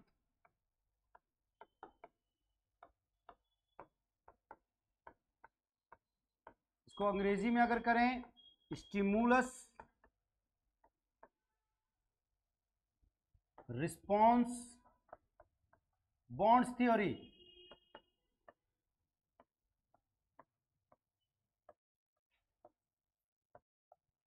और हम आप लोग को बतला चुके हैं कि उद्दीपक क्या होता है। लाखों, हजारों, लाखों जो है उद्दीपक रोज जन्म लेते हैं, रोज। ये मोटिवेशन का पार्ट है, अभिप्रेरणा का भाग है। ठीक है, कि हम लोग किसी को भी देखे, किसी को, संजय सर को देखे, हमको लगा कि हम भी संजय सर जैसा पढ़ाते, काश। हमारे अंदर क्या जन्म लिया? ठीक है, हम उस मोटिवेशन से ले लिए। अब अगर हम उसके अनुकूल रिस्पॉन्स करने लगे, उसके अनुकूल अनुक्रिया करने लगे, ठीक है, कि हमको नहीं कल के तारीख में संजय सर जैसा ही शिक्षक बनना है, तो हमको तो अनुक्रिया करना पड़ेगा ना। अब अनुक्रिया करने लगे, अनुक्रिया राइट वेब में है, हम संजय सर एक दिन बन जाएंगे। बात को समझ रहे ना? हम संजय सर राइट वेब में नहीं है, मर गया हमारा उद्दीपक। ठीक है, जैसे मान के चलिए पाब्लो पिकासो का नाम सब कुछ सुने हैं, सुने ना? पाब्लो पिकासो बहुत अच्छे जो है पेंटर हैं। ठीक है, मतलब नोबेल पुरस्कार विजेता आप मान लें, इतना बेहतर पेंटर। अब हुआ क्या कि एक महिला थी, बोले कि आप पाब्लो पिकासो हैं? तो हाँ। बोले एक मेरे लिए आप पेंटिंग नहीं कीजिएगा। वो ऐसे ही कागज लिए और पेंटिंग बनाकर उसको दे दिए। तो महिला बोली कि बस, बोली ये पेंटिंग जो है, पाब्लो पिकासो बोले कि कम से कम जो है सो $5000 में बिकेगी। तो $5000 में बिकेगी एकदम बिल्कुल। वो कागज लेकर गई और नीचे में पाब्लो पिकासो लिखा था, वो गई और सच में उसका पेंटिंग $5000 में बिक गया। वो दौड़ कर आई, बोली हमको पाब्लो पिकासो बनना है। क्या जन्म लिया? हमको पाब्लो पिकासो बनना है, हमको भी 10 मिनट में $5000 का पेंटिंग बनानी है। पाब्लो पिकासो उस समय 60 वर्ष के थे। ठीक है, उन्होंने कहा मेरे 60 वर्ष का अनुक्रिया है, जिसके कारण मैं 10 मिनट में पेंटिंग 5000 का बना। क्या है? रिस्पॉन्स, अनुक्रिया। मैंने इतना अभ्यास किया, इतना अभ्यास किया है, मतलब पाब्लो पिकासो की जीवनी पढ़िएगा तो एक बार क्या हुआ ना कि जितने भी प्रतियोगिता थी ऐसी ही पेंटिंग की, अब जितने लोग थे हर बार वही जीतते, पाब्लो पिकासो ही जीतते। इस बार क्या किया ना, उनको कमरे में बंद कर दिया और चले गए वो लोग प्रतियोगिता में। जितने भी उनके कंपटीटर थे सब बंद कर दिया, नहीं इनको बंद करो, नहीं तो हर बार तो ये जीत जाता है, इस बार बंद कर देते। उनको बंद कर दिया। सब कोई पेंटिंग बना रहा है, जितने भी पेंटर थे सब कोई बना रहे हैं, पाब्लो पिकासो कमरे में बंद है। उनको 5-7 मिनट पहले खोला गया। अब 3 घंटे की प्रतियोगिता है, 7 मिनट उनके पास समय है। वो वहां गए और ऐसा गोल किया अपने कैनवस पे और डॉट मारा और छोड़ दिया। पाब्लो पिकासो जीत गए। क्यों जीते? किसी भी कंपास से इसको मापा जाता तो सर्कल था। ठीक है, यानी कि हाथ में उन्होंने इतनी अनुक्रिया की थी कि हाथ इतना, मतलब आपका जो है सो कह सकते हैं कि बेस्ट था कि वो एकदम सर्कल में घूमता। ये अनुक्रिया का भाग है। जब तक उद्दीपक और अनुक्रिया के बीच सहसंबंध बहुत अच्छे नहीं बनते, दोनों के बीच बंधन नहीं बनता, तब तक आप कुछ भी सीख नहीं सकते। ये कहता है कि उद्दीपक अनुक्रिया के बीच अनुबंधन होना चाहिए, दोनों के बीच बॉन्ड्स बनने चाहिए। जब बॉन्ड्स बन जाएगा आप सीख जाओगे। अगर उन्हीं की तरह अनुक्रिया करेंगे संजय सर बन जाएंगे, नहीं करेंगे नहीं बन सकते। आप किसी को भी कहीं पर भी चलते हुए भी आपके रोज उद्दीपक, हजारों उद्दीपक आपके अंदर जन्म लेते हैं, लेकिन सही अनुक्रिया न पाने के कारण वो मर जाते हैं। और जो भी आप उसमें अनुक्रिया करते हो आप जीवन में सीखते जाते हो। इसीलिए कहा भी जाता है कि सीखना या अधिगम जीवन पर्यंत चलने वाली प्रक्रिया है, जीवन पर्यंत चलेगी, मृत्यु तक चलेगी। मृत्यु सैया पर सोए रहिएगा फिर भी आप जो है कुछ ना कुछ सीख कर इस दुनिया से, अधिगम है, यही अधिगम। ठीक है, तो आप इस चीज को समझिए कि समग्र भौतिक प्रक्रिया में आपको क्या करना है कि रिस्पॉन्स करना है, फिजिकली व्यवहारगत आपको जो है सो करना है। ठीक है, साइकिल चलाना सीखना गत्यात्मक अधिगम है ना, तो फिजिकल यहां व्यवहारगत आपको सीखना है। ठीक है, तो यहां पर जो है सो आपको टोटल फिजिकली रिस्पॉन्स करना है, तब जाकर आप जो है सो व्यवहारगत चीजें सीख सकते हैं, भाषागत सीख सकते हैं। जैसे इसका मतलब क्या है, एक्सरसाइज ज्यादा हो, क्या हो, अभ्यास ज्यादा से ज्यादा हो। आप कभी भी उस दौर में अगर चलिएगा, आज के दौर में नहीं, उस दौर में चलेगा, हम लोग को अंग्रेजी सिखाने के लिए कितना ट्रांसलेशन हम लोग बनाए हैं 9वीं और 10वीं कक्षा में। ठीक है, जैसे ही कोई आया ना तो हाँ चलो translate into English, translate into Sanskrit, चलता था ना, यही काम होता था, संस्कृत में अनुवाद कीजिए। ठीक है, अब मेरी मम्मी, मेरे दादाजी संस्कृत के शिक्षक थे। ठीक है, तो ये अक्सर होता था। ठीक है, राम गच्छति करते थे तो मम्मी मेरे पीछे से बोलती थी। ठीक है, मतलब वो हम लोग को पढ़ाते रहते थे तो गच्छति करती थी, वो सीता हंती सीता था आमिया वाम करते रहते थे। तो वो जो ट्रांसलेट इनटू अलग जो विषय है, वो विषय में आपको फिजिकल यानी कि ज्यादा से ज्यादा अभ्यास करना पड़ेगा, ज्यादा से ज्यादा अनुक्रिया करनी पड़ेगी। स्पष्ट है? ठीक है, आगे चलते हैं।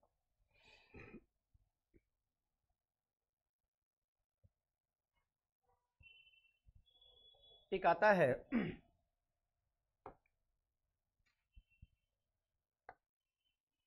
मजा आ रहा है ऑनलाइन वाले बच्चों लोग, आप लोग कोई रिस्पॉन्स ही नहीं करते बच्चा लोग।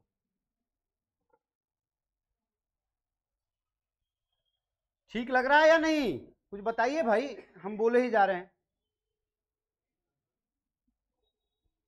कौन सी क्लास है, एक बच्ची अभी पूछ रही है, बताइए।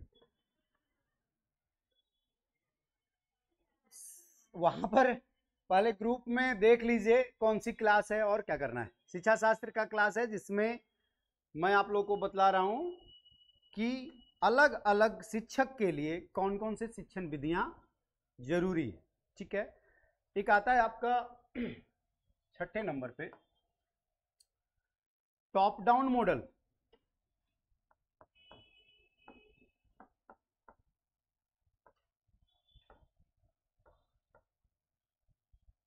And bottom up model.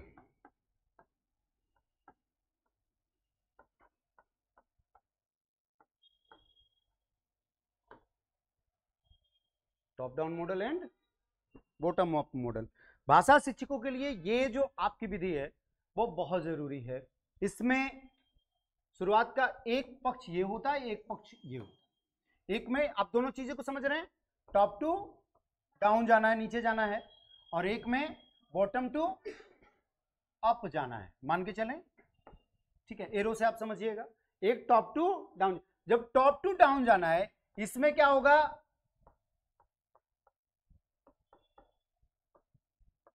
पूर्व के अनुभव के अनुसार हम बालकों पे कार्य करेंगे कि बच्चा ये चीज जानते हो कि नहीं। हाँ, अगर जानते हो तो हाँ, इससे हम आगे बढ़।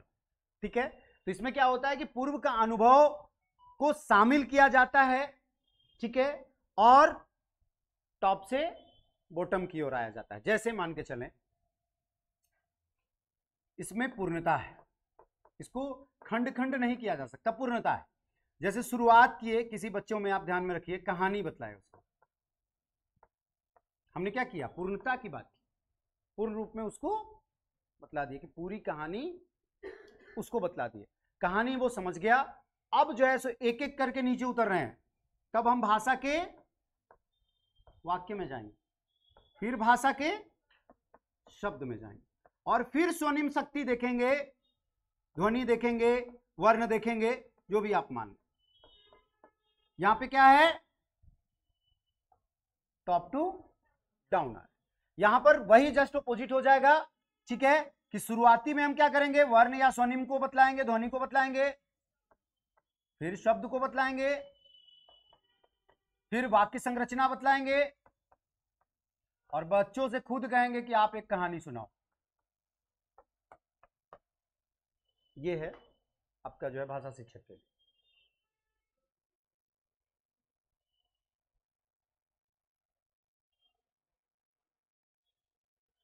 अच्छा, सूफिया नाहिद, आप बहुत अच्छा पढ़ाते, सब सर को यही बोलते होंगे आप। ये इसको बेवकूफ बनाने वाली बात हो गई। हाँ हैं? सब सर को यही बोलते होंगे आप। ठीक है, तो नहीं, ऐसा नहीं है। नहीं नहीं, बिल्कुल, हम कैसे ऑनलाइन वालों के मैसेज हम देख रहे हैं। अब देखिए थोड़ा सा क्या होता है ना, समय बहुत कम होता है, तो आई कांटेक्ट तो ऑफलाइन वालों का, ये ऑटो भाड़ा भी तो लगा कर आए, तो इनको ज्यादा लाभ भी तो मिलना चाहिए। ठीक है, आप तो घर पे बेड पे सोए हुए हो, तो पहली बात ये हो जाती है। दूसरी बात की आप मान के चलें 130 बच्चे अभी हैं ऑनलाइन, तो बिल्कुल कोई नहीं, देखते ही हैं, है ना, मैसेज बिल्कुल देखते हैं, लेकिन थोड़ा सा तो समय मानकर चलें कि लेक्चर में ही चला जाता है, व्याख्यान में ही चला जाता है, तो इसके कारण थोड़ा सा, ठीक है, वो चीज़ें रहती हैं। नहीं तो सबके मैसेज हम देखते हैं, गुड मॉर्निंग भी देख रहे हैं आप लोग का, ठीक है, और उसका खूब आनंद लीजिए, पढ़ने का खूब आनंद लीजिए, परेशान नहीं होना, बार बार हम कह रहे हैं। मेरा नहीं देखें, कैसे नहीं देखे हैं अनु, आपका बिल्कुल देखे हैं, ठीक है। हाँ, आप लोग नेट पे पैसा ज़्यादा लगाते हैं, एक जो है सो आटा और दूसरा डाटा, यही तो चल ही रहा है। आगे चले हम लोग। इसके बाद आते हैं कुछ विधियां ऐसी हैं जो लगभग सभी में कार्य कर, सभी शिक्षकों के लिए जरूरी है, जो मनोवैज्ञानिक और दार्शनिक विधियां हैं, जिसमें आगमन निगमन विधि पर चर्चा, ऐसे पूरा टीचिंग मेथड्स का एक वीडियो पूरा यूट्यूब पे पड़ा हुआ है, आप पहले उसको देख लीजिएगा, उसके अकॉर्डिंग फिर आइएगा, तब ये वीडियो आप देखिएगा तो ज़्यादा आपको मजा आने वाला है। तो मान के चलें कि वो जो वीडियो आप देखेगा कि टीचिंग मेथड्स का पूरा एक जगह पर पहले समग्र रूप में काम किया गया है, अब इसको क्या कर रहे हैं, डिवाइडेशन करवा रहे हैं कि आप एज ए लैंग्वेज टीचर हो, as a social science teacher हो, या एज ए साइंस टीचर, ठीक है। तो इसमें हम लोग चलें उस पर तो चर्चा करेंगे कि ये कॉमन है जो तीनों में काम करेगा, और एक जो है आपका आपको अलग करता है, भिन्न करता है। इसमें आए, ये जो था आपका इससे पहले टोटल फिजिकल रिस्पॉन्स, ये जेम्स आसेन का था, ये ध्यान में रखिएगा। यहां पे इसके जो प्रवर्तक हैं, जो जिन्होंने बनाया, जेम्स आसेन, टीपीआर वाला, ठीक है। आगे हम लोग बढ़ते हैं इसमें। श्रव्य भाषिक विधि,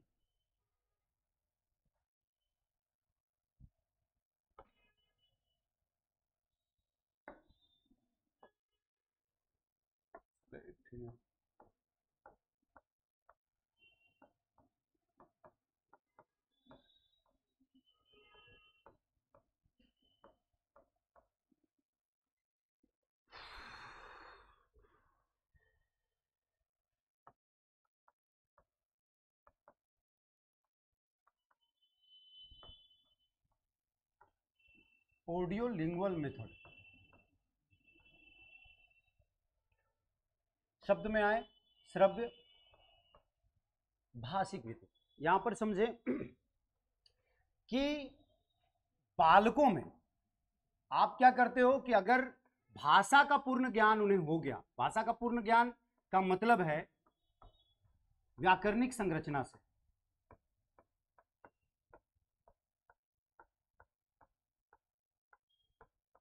व्याकरणिक संरचना का अगर पूर्ण ज्ञान हो गया, कोई भी भाषा हो, अंग्रेजी हो, हिंदी हो, अगर उसको ग्रामेटिकल पूरी तरह से चीजें आ गई, तब वहां पर उसका कार्य क्या होता है कि एक तरफ सुनना श्रव्य का पक्ष है, और दूसरी तरफ बोलना, यानी कि भाषा में क्या क्या होता है, लेखन, वाचन, पठन, ये तीन पक्ष हैं। आप यहां पर, ठीक है, आप क्या करते हो, सॉरी, श्रव्य भी एक है, श्रवण, ठीक है, तो आप क्या करते हो, पहले श्रवण का पक्ष रखते हो कि सुनना, और इसके बाद बच्चों को अच्छा से अच्छा बोलना। ये जो है सो श्रव्य भाषिक विधि ऑडियो लिंगुअल मेथड्स के अंतर्गत आता है। ठीक है, इसके आगे चले हम लोग। एक और मेथड है इसमें,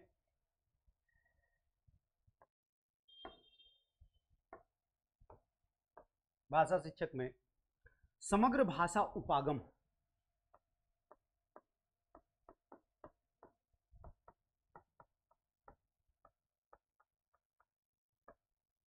समग्र भाषा उपागम, इसमें जब आप देखते हैं बच्चों में, आप मानकर चलिए कहानी बतलाए, कहानी बतलाकर बातचीत के माध्यम से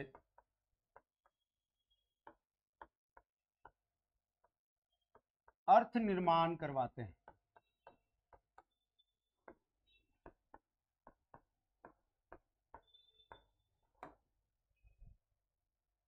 बातचीत के माध्यम से अर्थ निर्माण करवाते हैं। जैसे देखिए, ये सबसे ज्यादा 1 to 5 के लिए सबसे ज्यादा उपयोगी है, प्राइमरी कक्षा के लिए। ठीक है, इसमें ही आप, हम लोग एक कविता जो अभी तक हमारे कह सकते हृदय में है, मस्तिष्क में है, वो कविता थी, यह कदम का पेड़ अगर माँ होता जमुना पे। ऐसा कोई नहीं है, हम यहाँ पर बैठा हुआ या पूरे ऑनलाइन से सभी बच्चों से हम बोल रहे हैं कि इस कविता से कोई परिचित नहीं होगा, सबको ही परिचित है। यह कदम का पेड़ अगर माँ होता जमुना तीरे, मैं भी उस पर बैठ कन्हैया बंधा। इसका मतलब है, आप इस चीज को समझिए कि वो जो बाल्यावस्था की जो चीजें हैं, जब हम लोग 6 वर्ष के थे, 8 वर्ष के थे, 7 वर्ष के थे, ठीक है, तब ये कविता जो है सो हमारे मस्तिष्क में रही है, सुभद्रा कुमारी चौहान की, और ये कविता जो है निरंतर चलती है। इसका मतलब है कि आप बच्चों को क्या करते हैं, समग्रता की बात करते हैं। यहां पर हम तोड़ते नहीं, यहां पर हम नहीं बतलाते कि वाक्य क्या है, यहां पर हम नहीं बतलाते कि शब्द क्या है, यहां पर हम नहीं बतलाते कि वर्ण क्या है। हम यहां पर समग्रता की बात करते हैं। हम पूरी कविता बतलाएंगे, पूरी कविता वो पाठ करेंगे, और पाठ करने के बाद इतने अच्छे तरीके से, आजकल नहीं होता, आप जाइएगा तो फिर से होगा, हमको ये विश्वास है कि आप जाइएगा तो बच्चे अब जो है सो कविता पढ़ते हुए नजर आएंगे। ठीक है, ये जो है सो प्राइमरी 1 to 5 के लिए सबसे ज्यादा जरूरी है कि पूरी कहानी बच्चा खुद बोले, पूरी कविता खुद बोले। अगर वो बोलना सीख गया, वाचन सीख गया अच्छे तरीके से, तो निश्चित है कि उसका कार्य, वो भाषा पूरी तरह से सीख चुका है। इसीलिए बार बार कहा जाता है कि जब मानकर चलिए कि समग्रता की, अगर भाषा की समग्रता की बात करें तो उसको तोड़िए नहीं, उसको पूर्णता। इसलिए प्राइमरी क्लासेस में हम नहीं बतला रहे हैं कि वर्ण क्या है और वर्णों का जो है सो कटाव कैसा है, संज्ञा क्या है, कैसा कटाव है, बिल्कुल नहीं, उसके भेद वगैरह पर चर्चा हम नहीं कर रहे। हम कह रहे हैं कि हाँ, पूरी कविता तुम पढ़ो, और वो पढ़ रहा है। ठीक है, हम लोगों ने प्राइमरी क्लासेस में यही किया। हम सामूहिक पाठन विधि से चले हैं, सबसे बेस्ट विधि है प्राइमरी, और कुछ नहीं होता। आपका कोई काम नहीं है, आप एकदम निष्क्रिय बैठे रहिए ना शिक्षक के रूप में, आप एक निष्क्रिय बैठे रहिए, आप एक भूमिका निर्वाह कीजिए। एक बच्चा को उठाइए, एक रोल मॉडल उठाइए जो आपको बेस्ट लग रहा है, उसके हाथ में छड़ी पकड़ाइए। ठीक है, पूरी कविता जो है सो आप बोर्ड पर लिख दीजिए, बच्चा पढ़ेगा, पीछे पीछे पूरा आदमी बोलेगा, क ख ग पढ़ेगा, पूरा बच्चा बोलेगा। रोज कम से कम अगर यही पुनरावृत्ति, रिपीटेशन का दौर, पुनरावृत्ति अगर बार बार होगी, 40 तक पहाड़ा 5 क्लास में बच्चा जानेगा। आप जाकर करके तो देखिए, तो होगा क्या कि जंग लगेगा। रिफ्रेश कोर्सेस एकदम व्यवस्था करवाएंगे हम बल्कि लिख देंगे, बोलिएगा सीएमओ को, शिक्षकों के लिए रिफ्रेश कोर्सेस बहुत जरूरी। 2 साल जो शक्ति रहेगा ना आपका, ओहरे विद्यालय जाने के बाद विद्यालय चमकेगा। 2 साल 3 साल फिर आप में जंग लगने लगे। अरे पैसा आ रहा है ना, छोड़ो। ठीक है, महसूस किए हैं, शुरू में जो आग होगा ना आपके अंदर, क्या बात कर रहे हैं आप, एकदम विद्यालय लगेगा ना कि गहगहा रहा है। 3 साल मैंने, मेरी बातें आपके मस्तिष्क में उस समय तक रहेगी। फिर 3 साल बाद वो जंग लगना शुरू होगा, परत उस पर जो है सो चढ़ने लगेंगे, और आप भूल जाइएगा हमको सर कुछ बोले थे। तब जो है सो रिफ्रेश कोर्सेस जरूरी होता है ना। एक काम करते हैं, अच्छा क्यों एसबीआई में कलर झल्लाता है, स्टेट बैंक ऑफ इंडिया में कलर क्यों झल्लाता है, आप देखें बैंक में जाएगा, तुम बैठो लंच का टाइम है, या कहीं पर भी आप उस चीज को, कॉलेज ही चले जाइए ना, क्यों लिपिक इतना गुस्सा करता है? वो लगभग 20 वर्षों से एक ही काम कर रहा है, थक चुका है, उसको रिफ्रेश चाहिए, मस्तिष्क उसका जो है रिफ्रेश, वही भी शिक्षकों के साथ भी है, सबके साथ है। तो वो रिफ्रेशेस, हर रिफ्रेशमेंट आपको जो है 2-3 साल में होनी चाहिए, ठीक है। और वो कोर्सेस हायर एजुकेशन सिस्टम में है, वो refresh courses higher education system में यूजीसी खूब अच्छे से करवाती है, उसके लिए आवंटन करती है 5 लाख, 10 लाख, 50 लाख, आप विश्वास नहीं कीजिएगा। एकेडमिक स्टाफ कॉलेज है रांची कॉलेज के जस्ट ऑपोजिट में, पूरा विश्वविद्यालय के टीचर आते हैं स्पेशल, 50 लाख का जो है सो प्रोजेक्ट है, और रिफ्रेश कोर्सेस हो रहे हैं। ये हायर एजुकेशन में होता है, पूरा खाना पीना, और वहां पर टॉपिक दिया जाता है, ये कैसे पढ़ाते हैं आप, हर शिक्षक बतला रहा है कि कैसे पढ़ाते हैं, उससे कुछ विधियां निकल कर आती हैं। तो ये हायर एजुकेशन में तो खूब अच्छे से होता है, ऐसा नहीं कि प्राइमरी में नहीं होता, अपर प्राइमरी में नहीं होता है, लेकिन खाना पूर्ति होता है, मतलब समझे ना, यहां पर क्या होता है, खाना पूर्ति होती है। आपको जंग लग जाएगा 4 साल के बाद, आप क्या कीजिएगा, जाइएगा अटेंडेंस बनाए, ठीक है, बैठ गए धूप में, लड़कियां हुई तो बाल खोल ली, पहले सुखा लेते हैं, नहा के आए, ठीक है, लड़के हुए तो चाय पीने चले गए, जेंट्स जो टीचर होगा वो चाय की दुकान पर मिलेगा, और वो अपन कुछ और अन्य कार्य में लगी होंगी, और निश्चित है कि जंग लगने वाला है। तो ये भी बात याद रखिएगा, सर सर ये भी बोले थे कि जंग लगेगा, जब 3 साल में लगेगा, जब विद्यालय पहुंच जाइएगा और 3 साल में लगे, तो याद कीजिएगा कि नहीं, आपको जो 50,000, 60,000, 70,000 जो भी पेमेंट सरकार देगी, वो बड़ा उस बच्चे के लिए दी है, ठीक है, जिसका पिता जो है सो सुबह खेत में गया है, ठीक है, मजदूरी करने गया है, मिट्टी काटने गया है, उसके लिए आपको पैसा मिला है, तो उसको आप बनाएं और नया भारत बनाएं। आप संरचना करते हैं, आप सृजन करते हैं, आप कंस्ट्रक्शन का काम करते हैं, आप विश्वकर्मा हो भारत के, आपको बनाना है नया भारत, क्योंकि उसका पिता अगर मिट्टी काटने गया है तो अगला पीढ़ी मिट्टी मत काटने जाए, इसके लिए आपको जो है सो दिया, ठीक है। जो एलाइट बच्चे होंगे वो तो जा ही रहे हैं ऑक्सफोर्ड और डीएवी और डीपीएस में, हम लोग को वो बच्चा देखना है, टारगेट करना है, तब निम्न वर्ग और मध्य वर्ग से बच्चा उठेगा, और ठीक है, तब जो है वैज्ञानिक बने, तो वो ज़्यादा अच्छा, ये ध्यान में रखिए,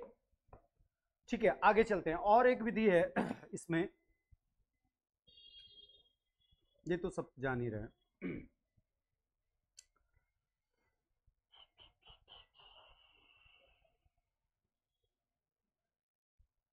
मौन विधि। आइए, चुप रहना है, कुछ नहीं करना है, इसमें क्या करना है,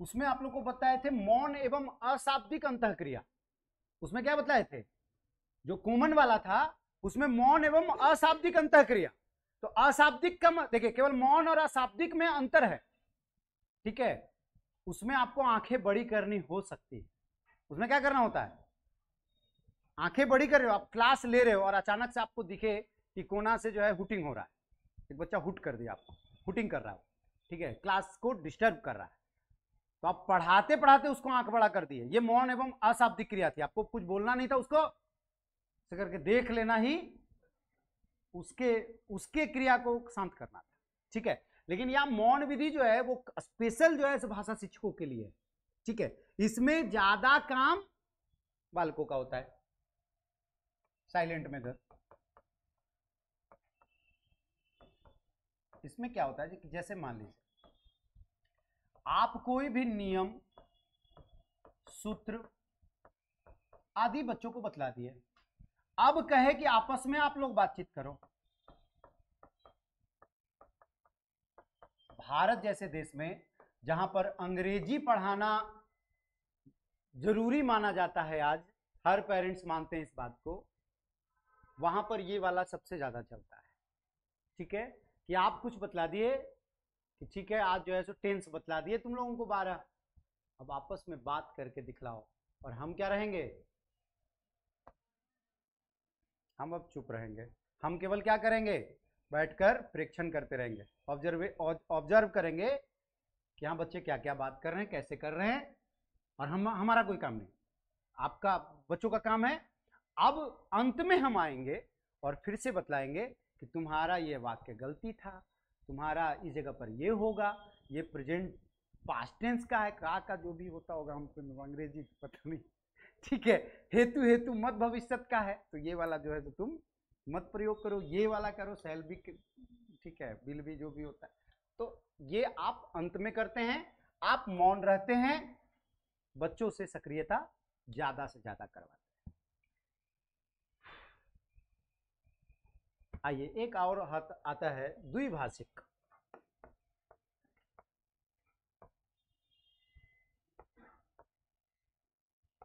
द्विभाषिक, बाइलिंगुअल।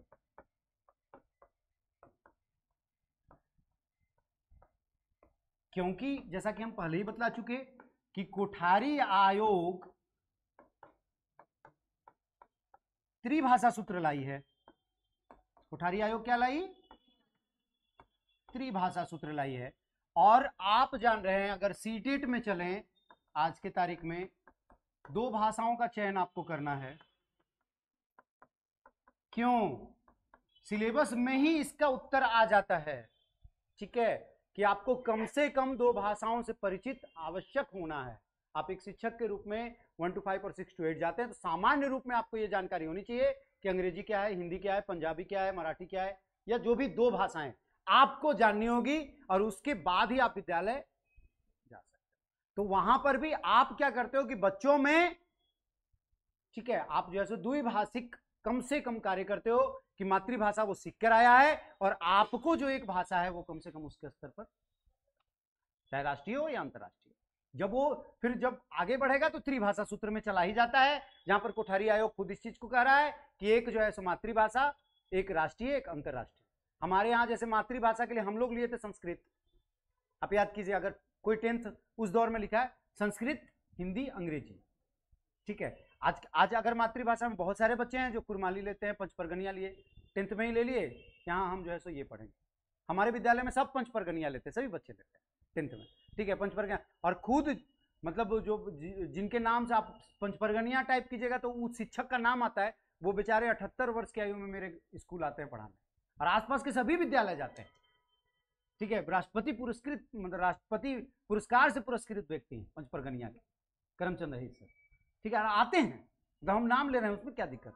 डॉक्टर करमचंद अहीर, 78 वर्ष और 80 वर्ष की उम्र में अगर ये जिज्ञासा है, जिज्ञासा है, तो मतलब सहज नहीं है। और हम सब जगह पर सराहना करते हैं कि निश्चित अपनी भाषा के विकास में उन्होंने बहुत योगदान किया, और वो खुद मेरे विद्यालय आते हैं, मतलब हम लोग अब एकदम सामान्य व्यक्ति, साधारण व्यक्ति, ठीक है, तो अच्छा लगता है।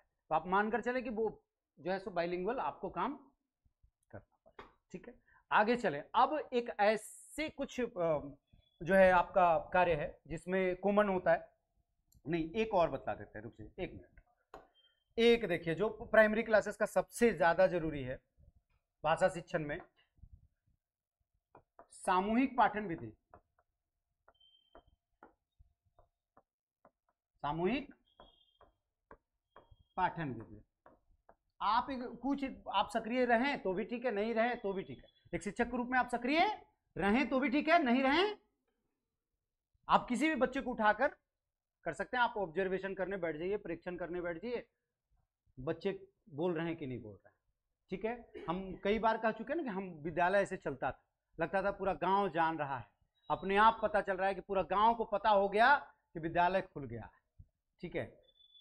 सब शांत कराने पर आज के दौर में जो शिक्षक हैं, वो बढ़ो, चुप रहो, कम बोलो। बच्चा कम बोले तो क्या फायदा है बच्चा होने का? तो उसको क्यों बड़ा बना रहे हो आप? मत बनाओ उसको बड़ा, उसको छोड़ दो कि वो बच्चा रहे।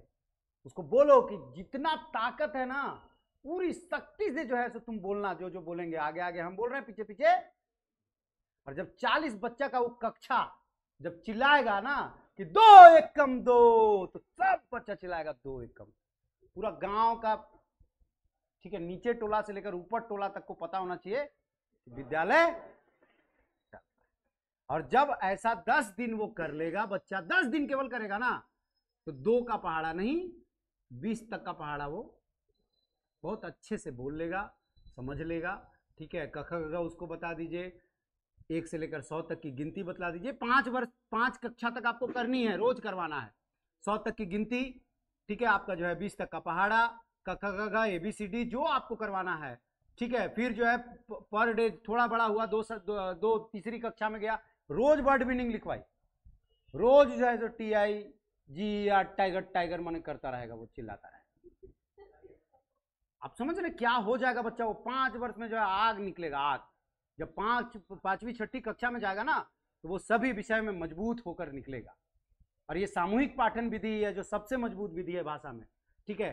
भाषा को पूरी तरह से जो है वो काम करेगा, बहुत बेहतर काम करेगा, और आप देखिएगा कि अभिव्यक्ति करने में उसकी जो है तो सक्षमता बढ़ जाएगी, बोलने में सक्षमता बढ़ जाएगी, लिखने में सक्षमता बढ़ जाएगी, और वो बच्चा जो है सो बहुत उच्च कोटि करेगा। हम लोग वही किए, ठीक है, हम आपको बतलाए भी कि 10 रुपया का ट्यूशन में हम लोग को वही करवाया जाता था।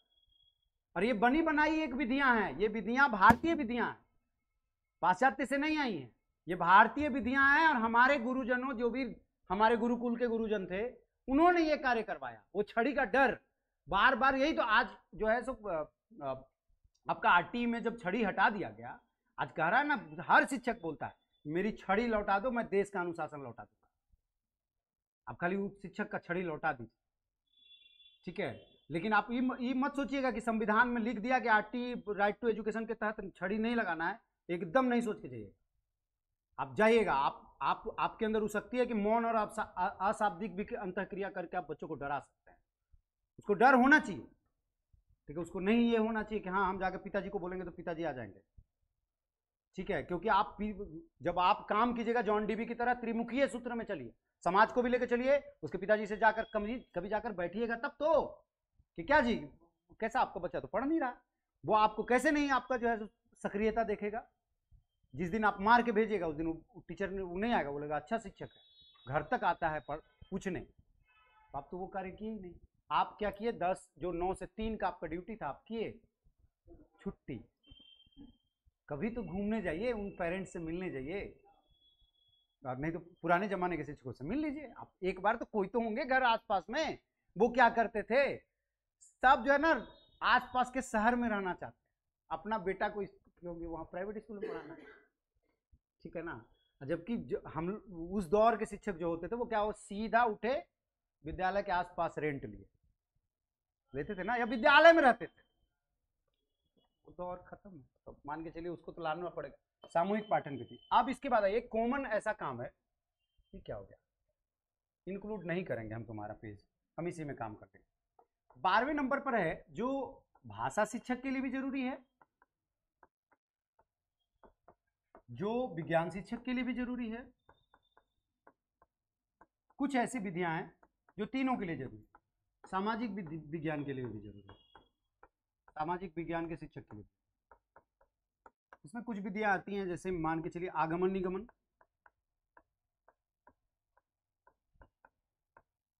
इंडक्टिव डिडक्टिव मेथड्स, संश्लेषण विश्लेषण विधि,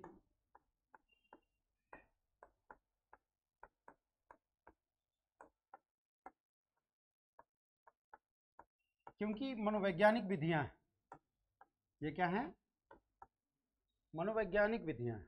इस पर जो है तीनों में जरूरी होता है। अब चले मानकर चले कि आगमन निगमन में जब जाते हैं, आपको बताया ही पहले कि ये 1 to 5 के लिए सबसे ज्यादा जरूरी विधि है आगमन विधि, ठीक है। चाहे आप भाषा के शिक्षक हो, विज्ञान के शिक्षक हो, सामाजिक विज्ञान के शिक्षक हो, आगमन विधि सभी के लिए जरूरी है, और ऊपर नहीं जाएगा, ठीक है। क्यों, अब ये बतला देते हैं। आगमन विधि में आप देखते हो कि हम अभी भी बतलाए कि बच्चा क्या है, अनौपचारिक शिक्षा छोड़कर आया है, घर पे उसकी माँ कुछ सिखाई है, उसके पिता कुछ सिखाए हैं, परिवार कुछ सिखाया है, समाज कुछ सिखाया है, 4-5 वर्षों तक वह उन अनौपचारिक शिक्षा में रहा है। अब आपके पास वो औपचारिक शिक्षा लेने आया है, विद्यालय आया है। औपचारिक शिक्षा का जो परिभाषा है वह यह कहता है कि ऐसी शिक्षा व्यवस्था जहाँ पर स्थान, समय और व्यक्ति निर्धारित है, पहले से निर्धारित है कि ये शिक्षक पढ़ाएगा, ये स्थान है और ये समय है, उसको औपचारिक शिक्षा आप कहते हो। अनौपचारिक शिक्षा का कहा जाता है कि ना स्थान निर्धारित है, ना समय निर्धारित है, ना व्यक्ति निर्धारित है, हम कहीं से भी सीख लेते हैं। अनौपचारिक शिक्षा ये, कि हम चल रहे हैं, समाज से सीख लिए, हम चल रहे हैं, किसी से भी सीख लिए। तो ये कार्य होता है अनौपचारिक शिक्षा में। औपचारिक शिक्षा में निर्धारित होता है। तो बच्चा आया आपके पास, वो घर पर हो सकता है कि जो चीज आप कह रहे हैं उससे वो परिचित हो, वो देखा है, लेकिन उसको ये कहते हैं ये नहीं पता। आगमन विधि यही कहता है कि वो देखा है, समझा है उस चीज को, लेकिन इसको ये कहते हैं ये नहीं पता। इसके लिए उदाहरण हम पिछले क्लास में आप लोग को दिए थे कि आप पहले आम को छाप देते हो, जो भी आपके पास दृश्य माध्यम है, ठीक है, टीचिंग लर्निंग मटेरियल में मान के चले ब्लैक बोर्ड ही है, तो ब्लैक बोर्ड पे आप आम बना दिए, ठीक है, उदाहरण आप पहले प्रस्तुत कर। अब इसके बाद इसके जो है सो जो भी नियम है, जो भी आपका जो है विशेषताएं हैं, वो बतला रहे हो आप कि आम पता है फलों का राजा होता है, इसको अंग्रेजी में मैंगो कहते हैं, ठीक है, ये देखने में पीला होता है, खाने में मीठा होता है, कच्चा होता है तो खट्टा होता है, जो भी बात का विषय है। तब बच्चा बोलता है अच्छा ये आम है, इससे अच्छा इसको तो हम देखे हैं, लेकिन क्या कहते हैं आम ये नहीं पता, ठीक है। और बहुत सारे ऐसे बच्चे हैं जो अलग अलग तरह के शब्द बोलते हैं, जैसे मेरा बाबू जब 2 साल का था तो आटम बोलता था, हम लोग नहीं समझते थे, बाद में पता चला टमाटर को आटम बोल रहा है। आपको समझ रहे हैं, क्योंकि स्वर तंत्रियां उसकी विकसित। भाषा शिक्षक के लिए बहुत जरूरी है कि सबसे पहले उसकी स्वर तंत्रियों को विकसित करो जो वो बोलना है, ठीक है, क्योंकि हमारे जो हिंदी भाषा का विषय है वो पूरी तरह से जो है सो वैज्ञानिक है। कौन सी ध्वनि कहां से उच्चरित होगी ये पूर्व निर्धारित है, कंठ है, तालु है, ठीक है, मूर्धा है, आपका जो पहले से निर्धारित। तो उसकी स्वर तंत्रियां पूरी तरह से विकसित करने का काम जो है जो 6, 7, 8 वर्ष तक कर दीजिए, ताकि वो उच्चारण अच्छे से कर सके। वरना ध्वनि विप्रय हो जाएगा, उसको दोष कहा जाता है, बच्चों में ध्वनि विप्रय हो जाता है, फिर वो जो है ना नखलऊ बोलेगा। क्या बोलेगा? क्या बोलेगा? जबकि क्या बोलते हैं हम लोग? लखनऊ। ये ऐसा जब बोले बच्चा ना, वर्ण इधर उधर हो जाएगा, तो आप समझिएगा ध्वनि विप्रय हो रहा है, इसको कहा जाता है ध्वनि विप्रय है। तो उसके उच्चारण को ठीक करने के लिए जो है सो आपको फिर शिक्षक के रूप में एक अच्छा कार्य, सस्वर पाठन का कार्य, इसीलिए सस्वर पाठन उसका सबसे बड़ा इलाज है, ठीक है, जोर जोर से और सस्वर बोलना है, ठीक है, बल्कि म्यूजिक लगा दीजिए तो वो ज्यादा अच्छा है, ठीक है, कि म्यूजिकली बोले, सस्वर का मतलब है कि म्यूजिकली बोले, ठीक है।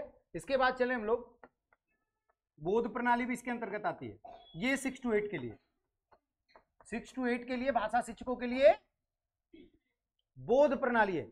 बोध प्रणाली का मतलब आप विषय को पूरी तरह से बच्चों के मस्तिष्क में डाल देते हैं, बोध करवाते हैं उसका, और इसके बाद उस पर कार्य होता है, ठीक है। यानी कि पहले उसको बोध करवाना है कि इस विषय की उपयोगिता क्या है, विषय की प्रकृति क्या है, विषय है क्या, और इसके बाद आप उसकी उपयोगिता का, प्रकृति का और जो है सो विषय के बारे में आप उसको पहले बतला देते हैं, इसके बाद विषय में आप प्रवेश करते हैं। इसमें हम लोग उद्दीपन भिन्नता देखे थे कौशल में, टीचिंग स्किल्स में देखे थे क्या, उद्दीपन भिन्नता। इसके लिए आपको नए नए जो टीचिंग स्किल्स है वो उद्दीपन भिन्नता करना होता है। उद्दीपन भिन्नता का मतलब है कि जब आप पाठ प्रारंभ कर रहे हो तो कैसे कर रहे हो, किसी दिन आप कहानी से शुरू कर रहे हो, किसी दिन आप जो है सो नोटिंग से शुरू कर रहे हो, किसी दिन आप जो है सो नए तरीके से कर रहे हो। इससे होता क्या है कि उसका अभिविन्यास जो है, उसका कॉन्सेंट्रेशन पहले अपनी ओर आकर्षित करना है, अपनी ओर आकर्षित कर लिए। जैसे आप ही अभी आ रहे होंगे तो कोई जो है सो पंडरा से आ रहा है, कोई जो है सो दिल्ली से आ रहा है, कहीं से भी आ रहा है, रास्ते में कई प्रकार के विजुअल्स आपके मस्तिष्क में बनते आ रहे हैं, आप उसमें अभी भी फंसे हुए। हम प्रवेश किए तो आप अभी भी फंसे हुए कि ऑटो वाला लड़ रहा था, बाइक वाला से टकराव हो गया, आपको मस्तिष्क वहां फंसा हुआ है, हम कुछ बोले भी तो नहीं समझे। तो उसको लाने के लिए पहले अभिविन्यास को हम अपनी ओर आकर्षित करते हैं। आकर्षित करने के लिए हमको क्या करते हैं कि कोई कहानी से शुरू की, या हम आपको बतलाई कि मेरा बाबू जो है सो मैंगो ही सीख रहा है, तब तक आपका कंसंट्रेशन आ गया, वो ऑटो वाले को आप भूल गए, आप पूरी तरह से मेरी ओर हो गए, कंसंट्रेट कर लिए। अब हम विषय में प्रवेश करें, ठीक है, कोई कहानी से, कभी जो है सो किसी नए तरीके से, कभी जो है खेल खेल से, आपको करना है वो नए नए प्रयोग करना है, ठीक है। तो बोध प्रणाली में ये कार्य होता है कि पहले आप बच्चों को पूरी तरह से उसकी प्रकृति, पाठ की प्रकृति, पाठ का जो है उद्देश्य और जो है क्या करना है, क्या है, कैसा है, उसको बतलाने के बाद आप जो है सो कार्य करते हैं। ये भाषा शिक्षक के लिए इतनी विधियां, ठीक है, है। इसके बाद हम लोग चलते हैं आगे में सामाजिक विज्ञान, क्योंकि बच्चे ज़्यादा हैं, फिर विज्ञान भी हम लोग कर लेंगे।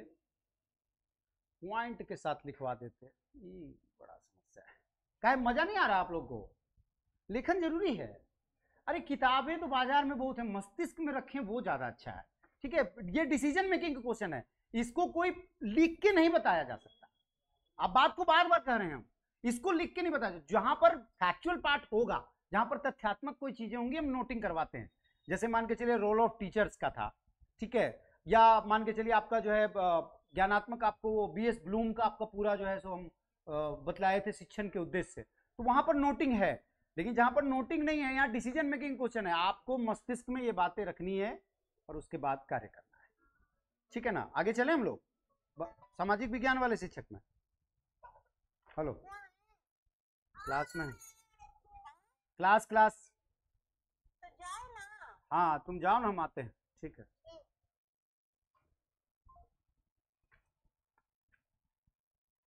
इसमें आए, इसको मिटा दें पूरा, किन्हीं को देखना है तो देख लीजिए।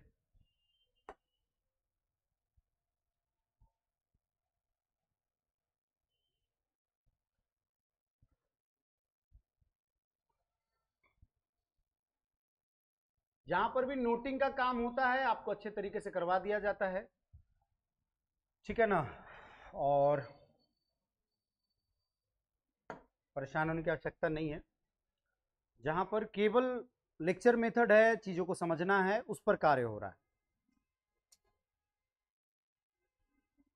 तब ठीक है, कोई दिक्कत नहीं। आगे चले हम लोग सामाजिक विज्ञान के शिक्षकों में चलते हैं।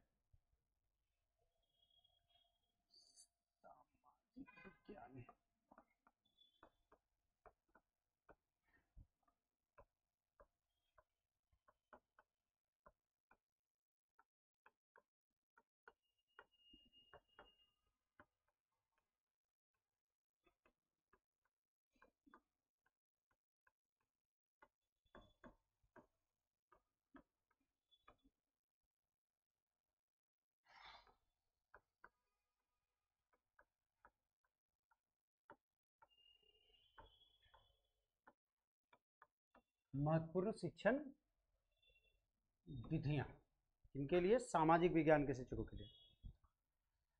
जब याद ही नहीं था, लंबा टाइम चला जा रहा है।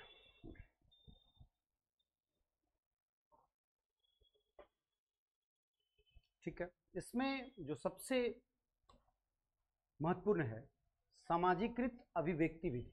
पहला,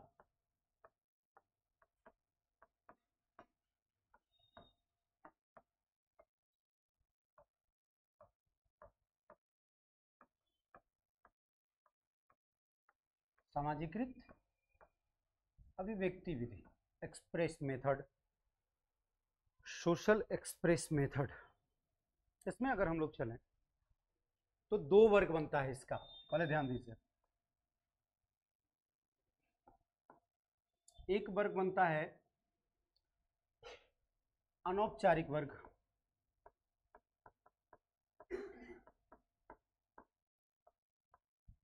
और एक वर्ग बनता है औपचारिक वर्ग। कोई भी घटना घटा, सामाजिक कोई भी घटना हो, ठीक है, मोहल्ले में जो डिस्कशन होता है उसको क्या कहेंगे? अनौपचारिक है, उस पर तो कोई कार्य है नहीं, मोहल्ले में डिस्कशन है। और कहा जाता है ग्लोबल विलेज इस दौर को, ठीक है, जो हमारे पूर्व के प्रधानमंत्री रहे हैं डॉक्टर मनमोहन सिंह, उन्होंने कहा कि अगर 20वीं शताब्दी औद्योगिक युग है तो 21वीं शताब्दी सूचना एवं संचार क्रांति का युग है, संचार प्रौद्योगिकी का युग है। पूरा विश्व ग्लोबल विलेज हो गया है। ग्लोबल विलेज क्यों कहा गया? गांव क्यों कहा गया? वैश्विक गांव क्यों कहा गया? क्योंकि गांव में सूचनाएं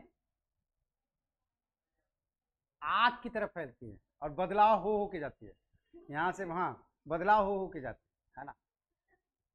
शहर में कोई फर्क नहीं पड़ता किसी को, गांव में जो है तो बड़ा चेंजिंग होते हुए जाएगा, वो बदलते हुए जाएगा। ठीक है, एक छोटा सा कीड़ा था, उड़ते उड़ते जो है तो मगरमच्छ हो गया वो।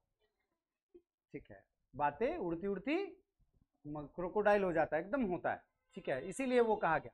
और तुरंत से मतलब खांसी हुई है तो वो पता है ऊपर टोले वाले का जो है गांव, इसलिए हम ऊपर टोला नीचे टोला करते रहते, वो ज्यादा मजा है, गांव वाला जो है सब परिदृश्य आता रहता। तो ऊपर टोला में किसी व्यक्ति को गोकुल को खांसी हुई है ना, तो नीचे टोले वाले को नकुल को पता है कि हाँ गोकुल को खांसी, यहाँ तो मर भी गया आदमी, टंगा हुआ भी है 3 दिन से, तो पता नहीं चलता शहरों में, है ना, फ्लाइट मोड में। महानगर में तो और खराब स्थिति है, मतलब बू आती है तब पता चलता है कोई मर गया है, भाई उसको ले जाओ, पुलिस को खबर करते हैं लोग महानगरों में। रांची फिर भी अभी उससे बचा हुआ, कम से कम ये ठीक है ना, कि बचा हुआ है। आप मान के चलिए महानगरीय जीवन की संत्रास्ता यहाँ नहीं है, यहाँ नगरीय जीवन ही है, कुछ दिनों में हो जाएगा, जैसा 10-15 वर्ष में हो ही जाएगा, फिर यहाँ पर भी वही स्थितियाँ होंगी, रिश्ते के कोई मायने मतलब नहीं। तो मानकर चलें कि अनौपचारिक वर्ग का जो सामाजिकृत अभिव्यक्ति विधि है, कि कोई चीज घटना घटी, मोहल्ले में घटी, डिस्कशन कर रहे हैं, उसका कोई अर्थ नहीं होता, उसको अनौपचारिक वर्ग कहा ही जाता है। कि मोहल्ले का जो बहस है उसको आप अभिव्यक्ति का, सामाजिकृत अभिव्यक्ति की वह विधि है जिसमें आप कह सकते हैं कि उसका कोई आधार नहीं होता, लोग बातें करते हैं, ठीक है, इसको कह सकते हैं मोहल्ले का बहस। लेकिन जब आप औपचारिक में आते हैं तो औपचारिक के 4 वर्ग बनते हैं। कौन कौन सा? औपचारिक का 4 वर्ग बनता है। सामूहिक वाद विवाद, सामूहिक वाद विवाद, इसको कहा जाता है पैनल डिस्कशन।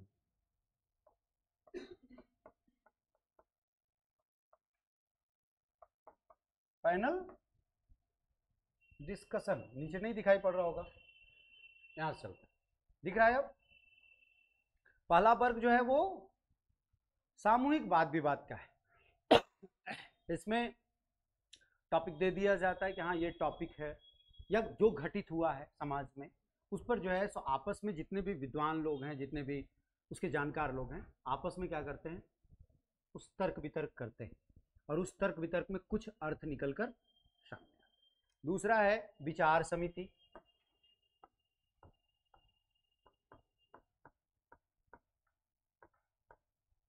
विचार समिति, सिंपोजियम,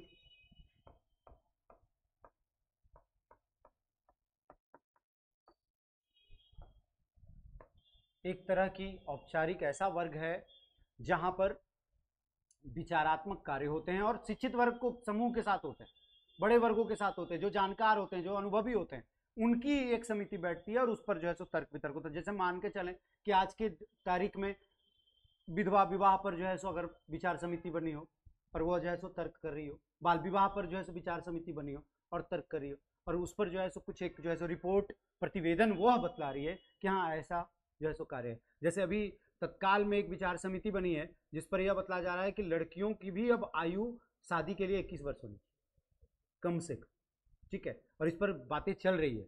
हो सकता है कि कुछ दिनों में ये लागू हो जाए कि हाँ 21 वर्ष लड़कियों के लिए भी शादी की आयु रहे जो पुरुषों की है। तो मान के चले कोई भी विचार समिति इस पर काम कर सकती है। इसके बाद आता है विचार गोष्ठी या संगोष्ठी। विचार गोष्ठी या संगोष्ठी, सेमिनार आयोजित होती है, सेमिनार। लेकिन ये तीनों पक्ष, कुछ भी चीज, कोई भी विषय, जैसे अभी हम मानकर चले हम हिंदी साहित्य में हैं तो हिंदी साहित्य पर बहुत सारे सेमिनार हम लोगों ने अटेंड किए।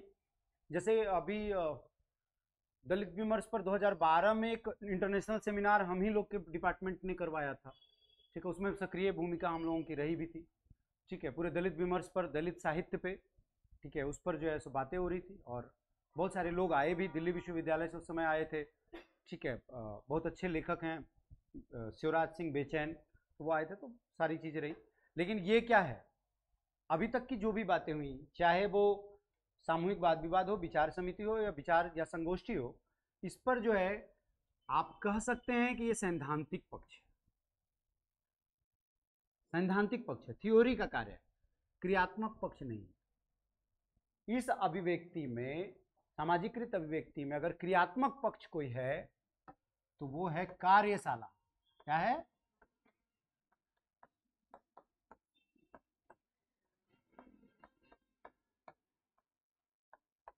वर्कशॉप।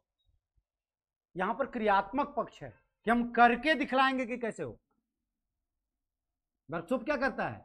ये केवल अपनी विचारों को बतलाएगा कि हाँ ये करने से ये होगा, वो करके दिखलाएगा कि ये करने से ऐसा होता है। ये वर्कशॉप का पार्ट। ये जो है सो सामाजिकृत अभिव्यक्ति विधि है जिसके द्वारा आप बच्चों में ये सारी चीजें आप बच्चों से करवा सकते हैं। कुछ भी सामाजिक टॉपिक देकर, कुछ भी सामाजिक टॉपिक देकर आप बच्चों में, जैसे आपको हम बतला दें कि कुछ तो बदलाव हुआ है। शुरुआती दौर में जब विद्यालय गए तो 9th की बच्ची शादीशुदा आई है, और वो भी 1-2 नहीं। अगर 70 बच्चों में 4-5 तो थी। 9वीं कक्षा में शादीशुदा बच्ची, आप बताइए क्या बीता होगा हम लोग पे। ठीक है, क्योंकि एक शिक्षक क्या चाहता है, क्योंकि आप लोग सब शिक्षक जानते हैं, तो आपके अंदर क्या है कि कल के तारीख में जब हम 60 वर्ष के हो जाएं, 50 वर्ष के हो जाएं, कहीं पर खड़ा हूं, बड़ा बड़ा अधिकारी मेरा बच्चा हो, मेरा विद्यार्थी हो, जो भी मिले वो कहीं ना कहीं सेटल हो। हर शिक्षक ये चाहता है मेरा सीना गर्भ से चौड़ा हो, हाँ ये मेरा बच्चा है। ठीक है, कि अभी देखो डीएम बना हुआ है, अभी देखो डीसी बना हुआ है, अभी देखो एसएसपी बना हुआ है। सीना चौड़ा करके वो कम से कम हम बोल सकें। आप जब 9वीं कक्षा में ऐसी स्थिति देखते हो, इसका मतलब वो खाना पूर्ति करने आई है। वो बच्ची वो कर पाएगी क्या आगे काम? नहीं। आगे पढ़ पाएगी? नहीं पढ़ पाएगी। तो बहुत संघर्ष करना पड़ेगा। और केवल क्यों? तो अंधविश्वासों के कारण। हमने जब भी पीटीएम रखा, पेरेंट्स टीचर मीटिंग, बाल विवाह पर कम से कम 15 मिनट का भाषण हर बार। अब बदलाव है कि 9th 10th में तो नहीं दिखती है। ठीक है, हो सकता है ऐसा ना हो कि हम घमंड से बोले अगले सेशन में फिर आ जाए।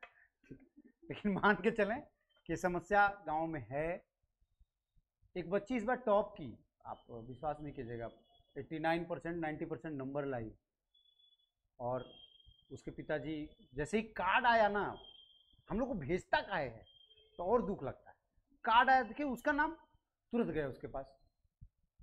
अब वो खुद इतना मतलब असाक्षर अशिक्षित व्यक्ति है, बोला कमाई तो मौके दे दे इनों का। मतलब ये बच्ची अगर काम करेगी, कमाएगी, पैसा कमाएगी या पढ़ के कुछ अच्छा कर लेगी तो हमको थोड़ी दे देगी। ये मानसिकता आप कैसे बदल सकते हो समाज से? ये चीज है। तो मानकर चलें आप इसके माध्यम से अभिव्यक्ति कर सकते हैं, और अभिव्यक्ति के माध्यम से उसको बतला सकते हैं। उसके सामने वर्कशॉप में ये दिखला सकते हैं कि 18 वर्ष की बच्ची जब मां बनी और उसका जो है शारीरिक जब गिरावट हुआ, तो आप देख सकते हो कि क्या स्थिति में हुआ। ठीक है, मानसिक रूप से भी वो जो है सक्षम नहीं थी, शारीरिक रूप से भी सक्षम नहीं थी, आपने शादी दे दिया, शादी करवा दिया, उसका विवाह करवा दिया। अब वो बच्ची जो है सो शारीरिक रूप से भी अक्षम हो गई और मानसिक रूप से भी अक्षम हो गई। आप उसको दिखला सकते हो। तो दिखलाने के बाद जो है सो कम से कम बदलाव तो, कुछ तो बदलाव होगा समाज में, कुछ तो चीजें आएंगी।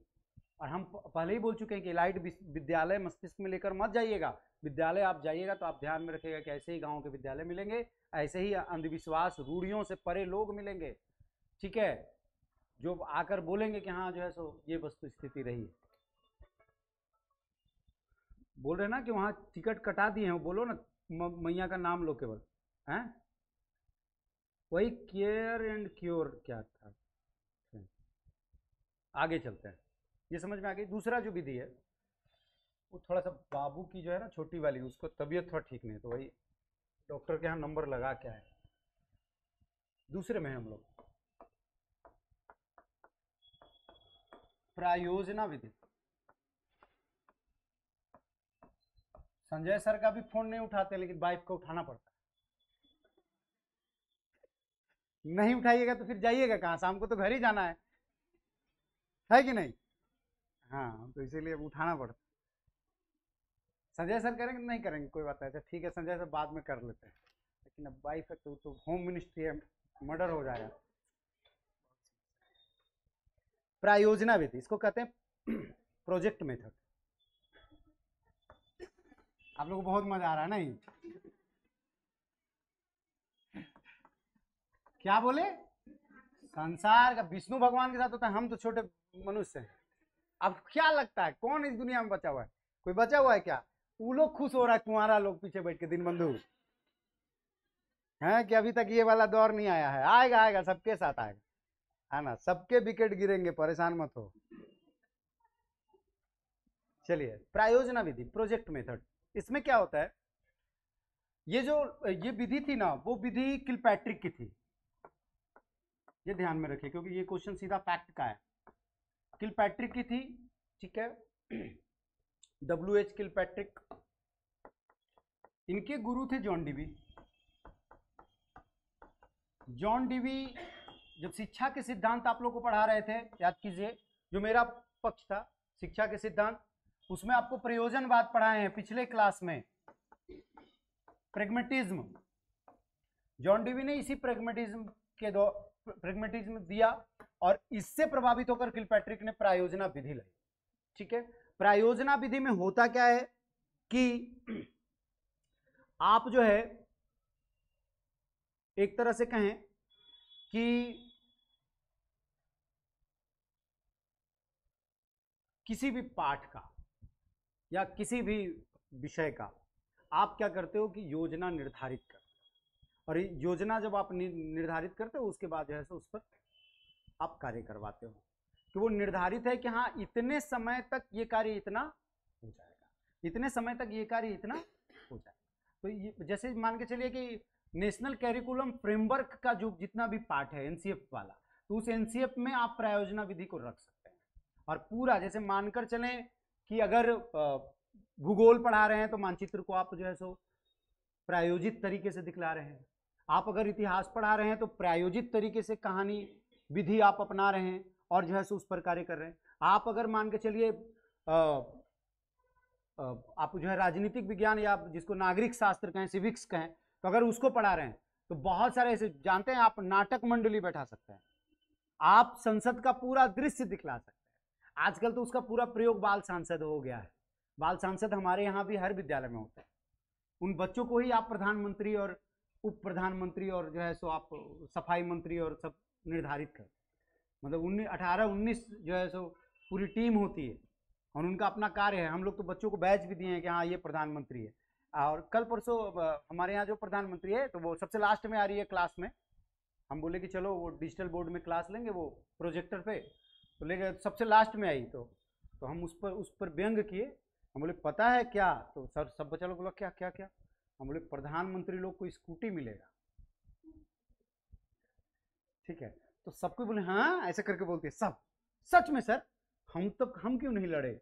हम लोग पूरा जैसे इलेक्शन होता है ना मतदान, वैसे करवाए थे, पूरा मतदान करवाए, बच्चा लोग वोट किया ताकि मतदान से भी वो परिचित हों, ठीक है, और संसद होता कैसा है इससे भी परिचित हो। तो ये आपके ऊपर है कि क्या प्रायोजना आप बनाते हैं और उस प्रायोजना को कैसे फलीभूत ताकि जो है सो अच्छा कार्य। आगे चले हम लोग, प्रत्यक्ष अनुभव विधि सोशल साइंस के लिए बहुत जरूरी है। प्रत्यक्ष अनुभव विधि,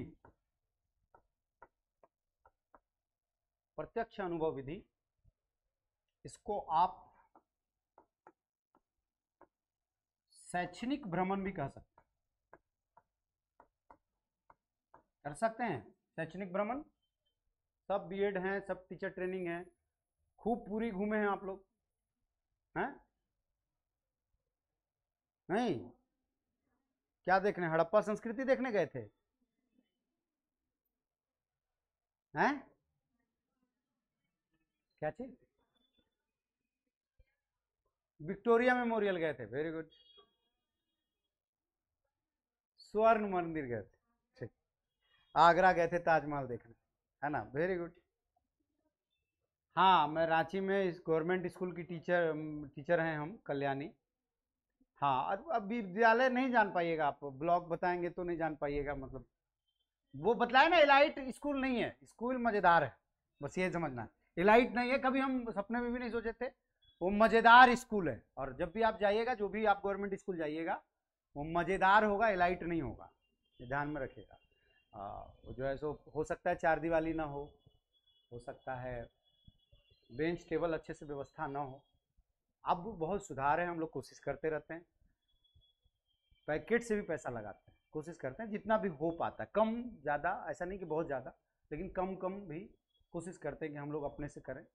और आज बहुत सुधार है, बहुत अच्छा मतलब अब बना दिए इन 5 वर्षों में, और भी बनेगा, हमको विश्वास है। तो मानकर चले कि वो आपके ऊपर डिपेंड करता है।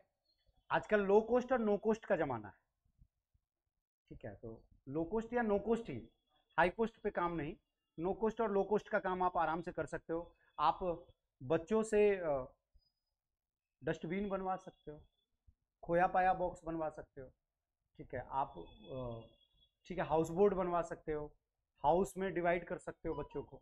ये सब low cost and no cost है, बिना खर्च के। आप पेड़ पौधे तो लगवा सकते हो विद्यालय में, तो ये सब काम तो किया ही जा सकता है। तो ये चीज़ें हैं, एलाइट आप बनाओगे ये सोच के जाओ कि मेरा विद्यालय एलाइट होगा, बड़ा खूबसूरत होगा, ऐसा मतलब चेतना में डाल के और तब जाना है। प्रत्यक्ष अनुभव विधि या शैक्षणिक भ्रमण, ये 3 प्रकार का होता है, ठीक है। कितने प्रकार का?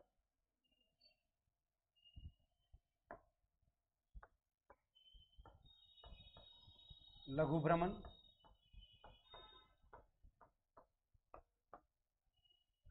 ठीक है, सामान्य क्षेत्रीय भ्रमण,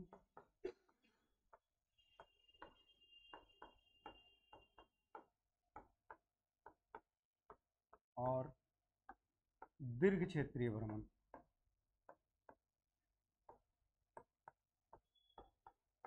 जैसे बता दें आप लोगों को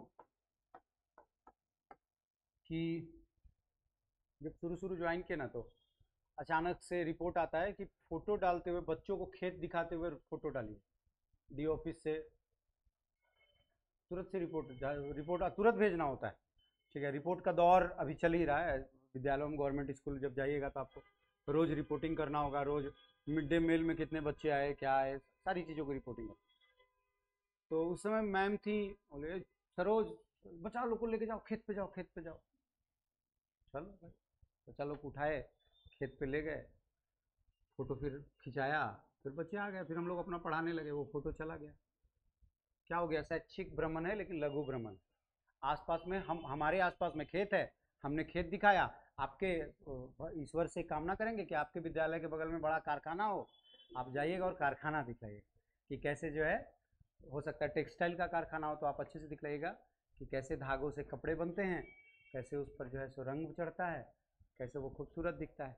बच्चे उसको वास्तविक रूप में प्रत्यक्षता उसको देखेंगे, और प्रत्यक्षता देखकर जो सीखेंगे वो स्थायी ज्ञान होगा। वो क्या होगा? स्थायी ज्ञान, कभी ना भूलने वाला ज्ञान होगा। आप कभी नहीं भूलेंगे कि ताजमहल कितना खूबसूरत था अगर देख के आए हैं। विक्टोरिया मेमोरियल बोले तो विक्टोरिया मेमोरियल कैसा है, ठीक है। और जो है सो संग्रहालय कोई घूम के आए हैं तो संग्रहालय कैसा है, ठीक है, कैसा बिरसा मुंडा का धनुष था, या ये आप खुद देखे हैं, तो वो एकदम स्थायी ज्ञान है, उसका जो है सो कार्य नहीं हो सकता। एक चीज़ें और, ऐसे तो बहुत सारा है, आज हमको लगता है कि नहीं हो पाएगा। 2 बजे मेरी बच्ची को दिखलाने जाना है, तो हम यहीं तक रखें क्या नेक्स्ट इसको, क्योंकि साइंस का भी आपका करवाना, अभी सोशल साइंस में ही अभी चल रहे हैं, तो नंबर 2 ही, दूसरा ही नंबर तक हुआ है ना, तो वो ठीक है, हमको बतला दीजिएगा फिर नेक्स्ट। हाँ, तीसरे नंबर से, और फिर विज्ञान भी तो करना है। विज्ञान वाला भी अभी, जैसे विज्ञान वाले शिक्षक अभी सोच रहे होंगे सर भाषा तो बतला दिए और सोशल साइंस बतला रहे हैं और साइंस नहीं बतलाए, तो आप बिल्कुल परेशान न हो। और एक चैप्टर आपका शैक्षिक मूल्यांकन का बचा हुआ, टीचिंग एवोल्यूशन का बचा हुआ है, अब बहुत क्वेश्चन है टीचिंग एवोल्यूशन से, तो ये ध्यान में रखकर संडे को उनको बोलकर अनुराग सर को नेक्स्ट संडे आप क्लास लगवा लीजिएगा, नहीं तो फिर हमको फोन नहीं आएगा तो हम नहीं लेंगे, ठीक ना, ये ध्यान में रखिएगा। तो आप लगवा लीजिएगा, टीचिंग एवोल्यूशन का आपका बचा हुआ है, और ये जो है सो कंप्लीट करना है। तो शैक्षिक वाला पूरा जो है शिक्षा शास्त्र का लगभग काम हो गया, फिर हम लोग हिंदी में प्रवेश कर जाएंगे, जो अपना अपना फिर लैंग्वेज में आप कर लीजिएगा, ठीक है ना। ठीक है, धन्यवाद सही बच्चों को, थैंक यू बच्चों।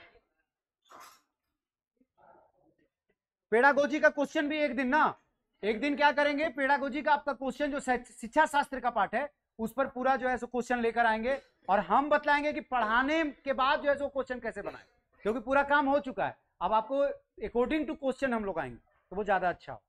ठीक ठीक ठीक है, धन्यवाद बच्चा लोग, धन्यवाद, thank you thank you thank you.